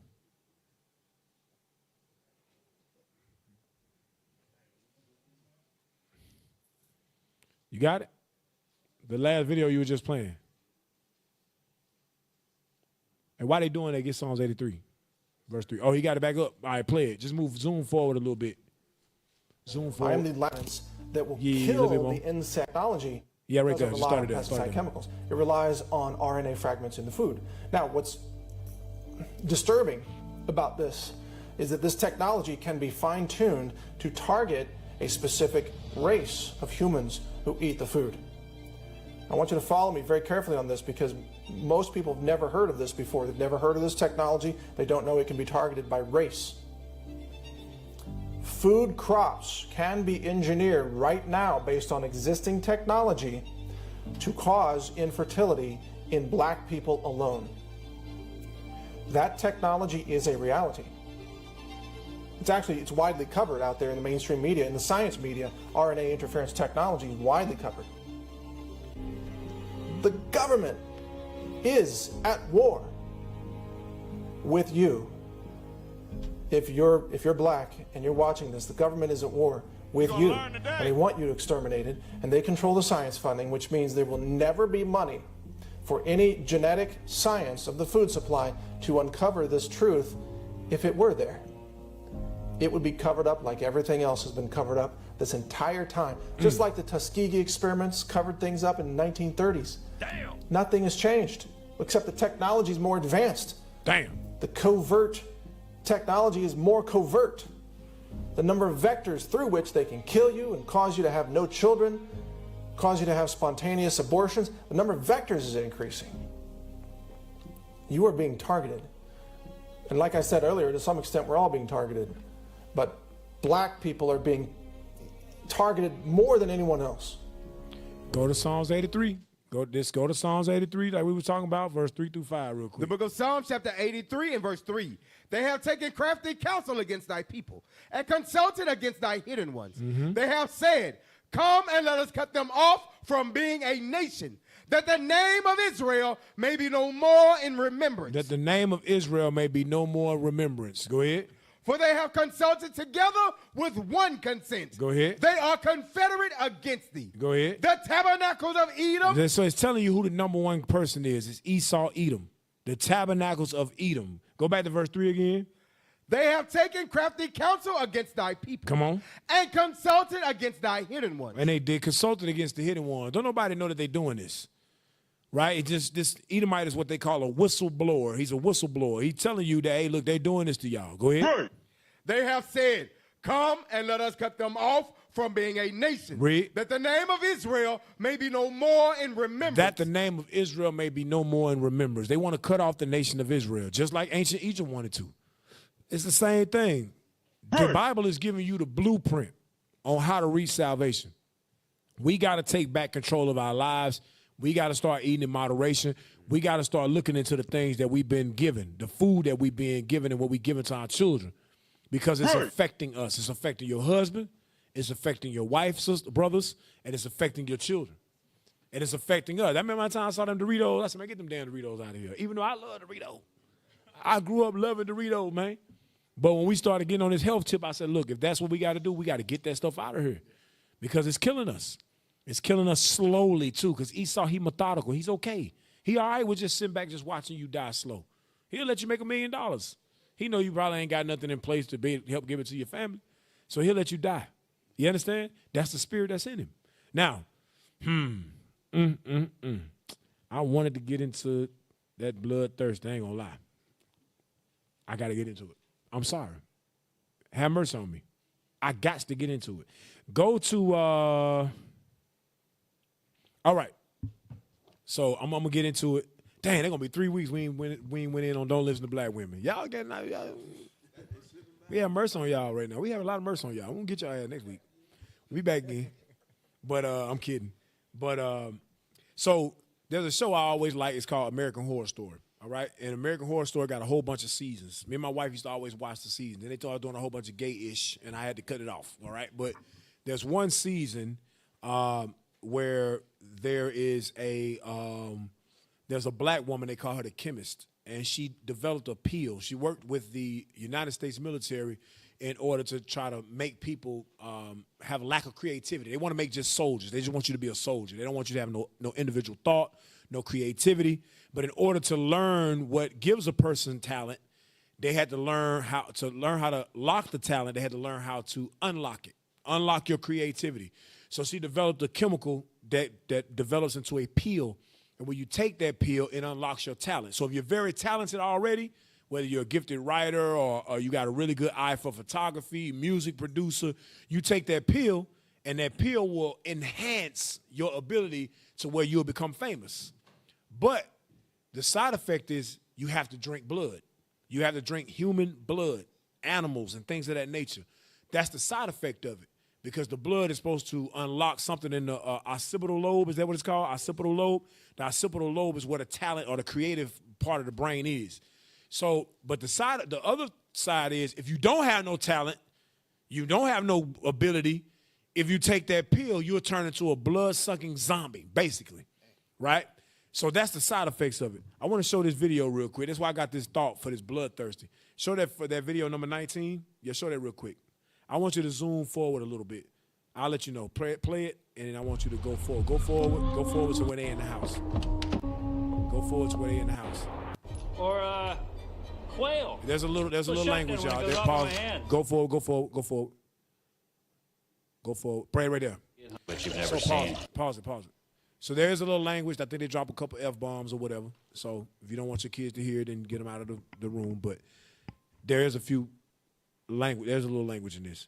But this Edomite right here with the zebra-looking thing on, he took the pill, and he became famous, right? The other Edomite, he gave the pill to the other Edomite, and the other Edomite wants to be a famous writer.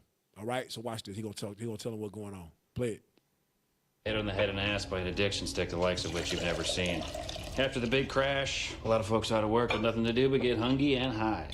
Heroin at first, then crystal meth, then the opioids, which made the heroin obsolete. But people still needed that crystal rush.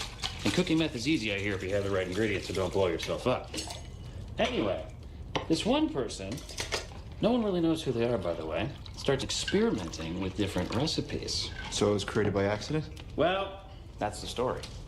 But you want to know the best part? It only works if you have talent. So, those things you see haunting around town, they took the pill, but they're just hacks, wannabes, dreamers. See, if you take the pill and you don't have a creative seed in your brain already, the pill destroys you, turns you into a flesh phantom, always thirsty, never satisfied, or employed. And who knows where talent comes from? No one. But now I'm draining packages of raw steak to drink the juices and sucking the blood out of my wife's finger. Why?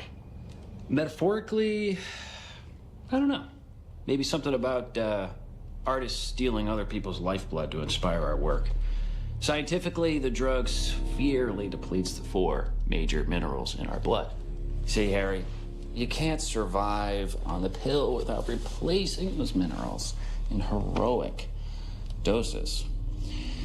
And cartons of cow meat ain't gonna cut it, champ. Pause. So you heard what he said to him. If he gonna take that pill to increase his talent so that he can become famous, he gotta drink blood. And that's why I got the thought for bloodthirsty.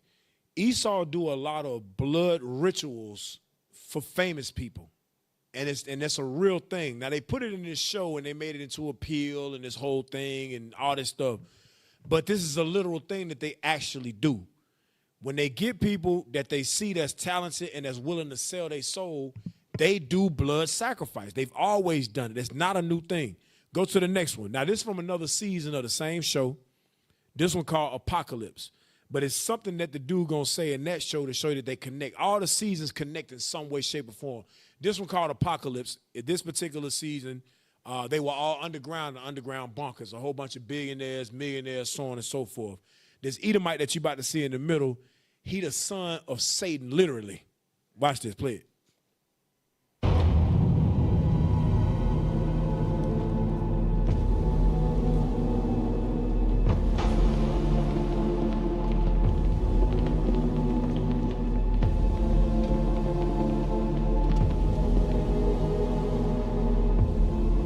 Esteemed members of the cooperative, world leaders, tech giants, media moguls, and cultural influencers. You see that? He talking to media moguls, cultural influencers, billionaires, tech company owners, all of that. That's all these people he talking to. They got masks on, so you can't see their identity.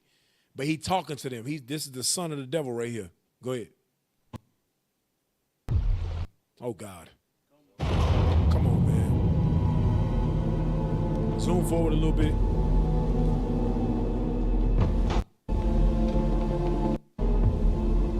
Esteemed members of the cooperative, world leaders, tech giants, media moguls, and cultural influencers. The rumors you've heard are true. My name is Michael Langdon, and I am the Antichrist.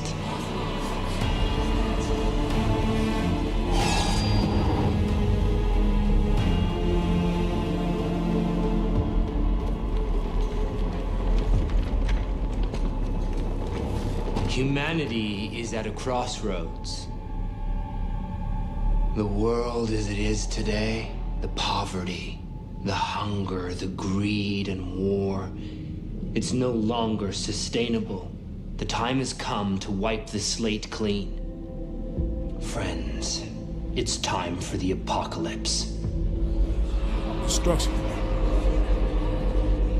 I understand your trepidation. But let me remind you that you are here because of the gifts bestowed upon you by my Father. Pause it. You heard that, didn't it? He said, you here, the reason that you're famous, the reason that you got money and wealth, and that you actually can sit here at this particular table amongst us is because of the gifts that my Father bestowed upon you. The devil! The devil, Satan. So they put this stuff in front of us, and we laugh at it because we like, that's that whole philosophical BS. It's just a show. It's meant to intrigue you. Nah, it's real. It's definitely real. Damn. And we read that in Revelation 13. Now, give me that real quick in Luke 4 real quick. You have Luke 4? Read verse 5 and 6. Luke chapter 4 talks about this. Luke chapter 4, verse 5 and 6. The book of Luke, chapter 4 and verse 5. Let's go. And the devil, taking him up into an high mountain, showed unto him all the kingdoms of the world in a moment of time. Go ahead. And the devil said unto him, all this power will I give thee. All this power will I give thee. Read. And the glory of them. And the glory of them. For that is delivered unto me, and to whomsoever I will, I give it. You hear that? He said, it's been delivered unto me, and to whomsoever I will, I give it. Remember in Genesis chapter 3, when Satan was cast down to the earth, what that's talking about is this would be his domain. This would be his rulership. This is where he would dwell. And he roamed the earth as a roaring lion, seeking whom he may devour. And he got to report back to the heavens every once in a while, like you read in Job 1. But mainly he down here. And down here is his domain. That's where he ruled at. And if you want to have fame and fortune and wealth and influence, you got to go through him. And they put it in these shows, hoping that you will never really think anything about it. Hoping that you would just be like, this is just one of them old things. That ain't mean nothing. For real. Go ahead. If thou therefore wilt worship me, go ahead. All shall be thine. If you worship me, you'll have all this.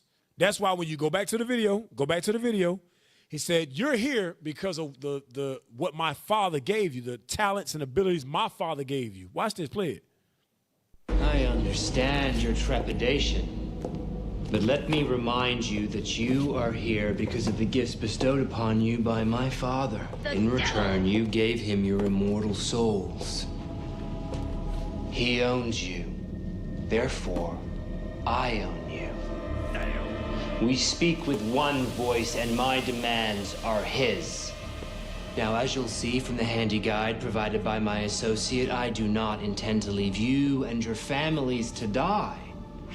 When fire rains down on the unwashed masses, you and your families will be safely squirreled away in a network of luxury fallout shelters. Pause it. Go to Revelation chapter 6. Revelation 6, what is it, 13, 12? Revelation 6 and verse 12. And I beheld when he had opened the sixth seal, and lo, there was a great earthquake, and the sun became black as sackcloth of hair. Go ahead. And the moon became as blood. Watch this. And the stars of heaven fell unto the earth, even as a fig tree casteth her untimely figs, when she is shaken of a mighty wind. So them stars is what Deacon Malachi went over last week or the week before that. Them stars is them nuclear bombs that's going to drop. That's what he talking about right here with the nuclear fallout. Go ahead. And the heaven departed as a scroll Go ahead. when it is rolled together. Come on. And every mountain and island were moved out of their place. Damn, go ahead. And the kings of the earth, and the great men, and the rich men, and the chief captains, and the mighty men, and every bondman, and every free man, hid themselves in the dens and in the rocks of the mountains. Go back to the video, because it's a real thing, and they know it. They push it in your face because they know black folks don't study the Bible. Right. Read it again. Play it again. Damn. On the unwashed masses, you and your families will be safely squirreled away in a network of luxury fallout shelters. You already have the resources. You just bought land on New Zealand's South Island. You own half of Bora Bora. The bunker underneath your ranch in Texas could easily fit 20 people. With a little construction and some retrofitting, these sites will make the perfect outposts to ride out the end of the world. You hear that? And with the admission price of $100 million, only the worthy will gain admission. Pause. Keep reading. Go back to the scripture. Read it again. Verse 16. Verse 15 again. Verse 15. And the kings of the earth, and the great men, and the rich men, and the chief captains, and the mighty men, and every bondman and every free man, hid themselves in the dens and in the rocks of the mountains. Go ahead. And said to the mountains and rocks, fall on us, hide us from the face of him that sitteth on the throne, and from the wrath of the Lamb. They're trying to hide from the Son of God. Read. For the great day of his wrath is come, and who shall be able to stand? So Satan telling them, listen, we done gave you the riches and the wealth. You done much evil on this earth. The last thing I can do is try to get you in an underground bunker. That's it. Because he coming. You know what I'm saying? My time up and he coming. I done had this world this whole time, but I'm just letting you know he over me and he on his way back, so I got to move out the way. Damn. Basically. Say it again. Yeah, I'm going to put you in this hole real quick. That's all I got. Go ahead, Cap. I just want to know, how is a dumb Christian going to get around this to think Christ coming back to save everybody? I don't know. How they going to get around this? And it say the rich man. That's talking about their pastors, politicians, all that. I don't know how they going to get around that. Give me that next video real quick, the Druid blood sacrifices. So I'm showing you, in order for you to get to that level of wealth and that level of influence on this earth, you got to go through these rituals and things that they put forth. And they put it plain in your face, but they know black folks won't believe it because most of the people around us going to say, oh, that's a conspiracy theory. Damn. Play it. Druids of ancient Europe were known for their wisdom, but beneath their knowledge lay a dark tradition blood rituals deep in the forests. Human sacrifices were made to appease the gods, with victims left to die in sacred groves. Some say that the spirits of these sacrifices still haunt the ancient sites, their cries echoing through time. Go to the next video. Number 22. Yep, play it. Number 2. Pause. Well, it's talking about Bruno Mars. Go ahead. We're going to send you a letter and answer it within a 24-hour period, and we'll tell you what we can give you. What you mean a letter, man? Just tell me right here. No. Go home. We're going to send you a letter, and that letter they're going to explain. But it's going to be coded like what they want him to do if he's willing to do this. You see, it's like nursery rhymes. And you're like, what? If I do what? Well, I don't understand the letter. Give us your mama, and we'll put you in the $20 million club. Man, you crazy. And if you weak, you ain't got the Lord on your side, you sitting at home in that dark room, you tired of eating Roman noodles, you ain't got no running water, electricity out, you buy a candle going, all right, man. She worked, downtown. She get off at 6. What I'm supposed to do? Set it up, have her at home, you catch a plane, go somewhere for a couple of days, and we'll send you a text. All right. Damn. Wow. A week later, they give them a text. They won't say that she's dead. They'll be like, the party was great. Thanks for showing up. Because it's like coded. They ain't going to just come out and say they killed her, right? He heard on the news she did. He break down. He goes to the bank account and got $20 million in his bank account. He slowly forget his mama. Ask Kanye West. Yep. Go to the next video. I'm glad you mentioned that. Go to the next one. Damn. So this ain't no game. Play it. My mama was sacrificed. Michael Jordan, what about him? His dad, Bill Cosby, his son. around Hollywood, a lot of people come up missing. And you really lost him the same day you hit Swear number to one in the God, show? the same time. Nah, it was baby on baby. It went like number one. So this, come on, man. How many times this gonna keep on happening before somebody say, you know what, let me stay the hell away from this entertainment industry? Right. Because these people, I'm telling you, Esau, he wants you to be in covenant with him. Just like we came in covenant with the Most High through the blood of a bull and a goat eventually, and then the new covenant we are in a new covenant, by the way. New covenant, we in covenant with Christ through his perfect blood. That's the same thing Esau wants. He wants that blood. Satan wants that blood. He wants you to show him that you really down for this, right? He wants you to show him that you really down for what he pushing forth and that you're willing to sell your soul for it.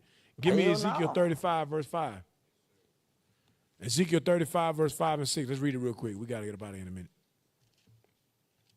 The book of Ezekiel, chapter 35 and verse 5. Go ahead. Because thou hast had a perpetual hatred, and hast shed the blood of the children of Israel by the force of the sword in the time of their calamity. Go ahead. In the time that their iniquity had an end. The time our iniquity had an end. It's talking about Esau having hatred for Israel and always want to kill us. Go ahead. Therefore, as I live, saith the Lord God. Go ahead. I will prepare thee unto blood, and blood shall pursue thee. Read. Since thou hast not hated blood, even blood shall pursue thee. Because he loved blood. He loved to shed blood. He loved to be in covenant with that thing. He wants you to shed blood in order to be in covenant with him. He wants you to sell your soul to be in covenant with him. And that's where the riches and the fame and so on and so forth come from. You're deceived because he controlled the media. So it make you think, okay, well, this is all conspiracy. These people are conspiracy theorists. These people seeing real life stuff. They going to these parties. They going to these Diddy parties. They going to, and they seeing real life evil. And they come out talking about it, but they just, who is this guy? This guy net worth $500. Who is he? How much you make? How much you got in the bank? You're a nobody. Your album flopped. You're a nobody. You just mad because your album flopped. Now everybody's in the Illuminati and they doing this. So you ridicule them and you say, oh, what they're saying is insignificant. Meanwhile, they really saw some evil when they went to these places. But you just won't believe them. Go ahead. Well, you read verse 6? Go from there. Go to Proverbs 29 and 10. Read it quick. Proverbs 29, verse 10. Watch this. The book of Proverbs, chapter 29 and verse 10. Go ahead. The bloodthirsty hate the upright, but the just seek his soul. So it said the bloodthirsty hate the upright. They go right back to what we were showing earlier, how they hated Jacob, how Esau hated Jacob, because he bloodthirsty. He pursue after blood. He wants to devour, he wants to kill, he wants to destroy. That's his spirit. That's the spirit the Lord gave him. And his father, Satan, gave him power over this earth to do that. Give me Psalms 59, verse 1 and 2. So these celebrities really be doing rituals and things of that nature. Y'all think it's a game. This stuff real. Go ahead. You said 59? Yep, verse 1 and 2. The book of Psalms, chapter 59 and verse 1. Go ahead. Deliver me from mine enemies, O my God. Go ahead. Defend me from them that rise up against me. Mm-hmm. Deliver me from the workers of iniquity and save me from bloody men. Yeah, that save me from bloody men. Who is the bloody man? The so-called white man. The devil. Powered by Satan. You understand? And when you want to sell your soul or you want to become rich in this life, just know you're going to have to meet him. Many celebrities have said it. I thought the devil was a man that lived in the center of the earth with a pitchfork and some horns. But he was really blonde hair, blue eyes with a suit and tie on. Remember, Clyde Davis. Remember Michael Jackson said, that's the devil. He said, am I talking about Clyde Davis, the one that owns Sony, right? He said, that's the devil right there. He said, that dude is the devil. Later on, soon after that, Michael Jackson did. Same thing with Prince. Same thing with a lot of these celebrities. Whitney Houston. She said, hey, I'm going to be an Israelite. I know I'm an Israelite. She went back to Jerusalem, started to indulge in her heritage and started to find out about the scriptures. Next thing you know, she did. Then Bobby Christina did. And the list just go on and on and on and on, man. Damn. This stuff ain't no game. And this man is bloodthirsty. Give me that real quick in Sirach. What it is, Sirach 10 and 9. Nothing more wicked than a covetous man. Sell his bowels. So y'all want to be rich and famous in this world, just know it come with a price. The book of Sirach, chapter 10 and verse 9. Go ahead. Why is earth and ashes proud? And there is nothing more, and there is not a more wicked thing than a covetous man. Come on. For such an one setteth his own soul to sale. He'll sell his own soul. Go ahead. Because while he liveth, he casteth away his bowels. That means he willing to bend over and touch his toes. That what that mean? He willing to let another man run up in his rectum so he can get money. Hell no. That's what they do. That's what they do. That's a common thing. That's a commonly known thing. You gotta show, first of all, that you're willing to sacrifice. Second of all, that you're willing to allow a man to embarrass you. That's what they do. They record you having sex with animals. They record you having sex with really, really old Edomite women, old Edomite men, letting them do all kind of evil, strange things to you. No! And God, record please. you doing it and show you the footage. Say, you see this right here? You see what he doing to you? That's why your butt hurting right now. Because what he did to you last night when we got you high on them drugs. And that's going to stay in our possession just in case a nigga want to get slick. Just in case you want to say that you don't want to do this no more. We're going to put that video out and expose you to the world. And you supposed to be a thug from the hood. You from the south side of Atlanta. You from the south side of Chicago. You feel me? You been claiming GD and blood your whole life. You understand? In your rap music, you all hard. So you can't let nobody see no video of you getting rammed behind by some 79, 80-year-old Edomite man. He in a wheelchair doing you bad. Got your ass on camera. Now you like, I can't never let my niggas see this. Where I sign it. And you sign your life over and you do whatever. That's why all these celebrities end up going crazy. All of them end up going crazy, broke, end up in jail. P. Diddy been doing evil all this time. Now all of a sudden P. Diddy going to jail? R. Kelly. Half of us born off damn R. Kelly. Or our kids at least. And that nigga done contributed to all kind of damn Israelites being back on earth. And all of a sudden, you said at least two of them, you crazy. All of a sudden, he just randomly just in jail now. He even said, y'all destroying me. So I gave y'all 30 years of my life. Who is he talking to? He wasn't talking to us. He didn't give me 30 years of his damn life. He said, it's my life. I gave y'all 30 years of my life. Who is he talking to in the camera? He was talking to them Edomites that he had signed a covenant with years ago. That he had sacrificed blood for. That he had done evil, adulterous, wicked things for. And they forsook his ass. Just like they did P. Diddy, just like they do all these celebrities. So don't think this is a game. Hey. He bloodthirsty. For real, though. But I ain't going to get into Don't Listen to Black Women today. And we got to save some money on T-shirt. I'm kidding. We'll give y'all a T-shirt next week. We got to give away 3 T-shirts next week. But I got to get up out of here, man. The brothers coming up next for Man on Monday. I don't know who's filling in, but they supposed to be coming up next. So let me get out the way so the brothers can do their thing. I'll praise to the Most High. We're a little over. So let's go ahead and play or show the credentials. If you enjoyed today's episode of Escaping the Plantation 2.0 and would like to send donations, you can send them to Israel United in Christ or via PayPal at iuic.raleigh.nc@israelunite.org. All praises. We're seeking your assistance to enhance our national broadcast. Pull out your phone, spare a few brief seconds, scan the QR code, and answer 5 questions. Let's go. Subscribe to IUIC Raleigh NC2. Esau cannot stop this truth. Pull your phones out right now. Scan the QR code on the screen. Right. Happen to the best of us. And make sure you follow us on IUIC Raleigh too, y'all. Hit that subscribe button. All praise to the Most High. All right, Israel, let us get out the way. Let's go ahead and get it all ready for the next show. But Lord's will, we'll be back on here next week, man. We're gonna get a Don't Listen to Black. Matter of fact, the whole show might be Don't Listen to Black Women next week. And they gonna be live. It's good. It's real good. We're gonna see their spirit. I'm kidding. We ain't did it in a while. We got to get back into it. I know people enjoy it, and I know brothers and sisters enjoy the questions so they can win the T-shirts. But the last couple weeks, the spirit been on us to really go in depth into the prophecies and show what's going on the earth. So that's why we went a little bit over. All right. So with that being said, I'm your host, Captain Gedaliah. To my left, Captain Josiah. To my right, Officer Rayuel. To my far right, Officer Michelle. And to my far left, Officer John. And with that, that's another edition of Escaping the Plantation 2.0. All right, shalom, Israel.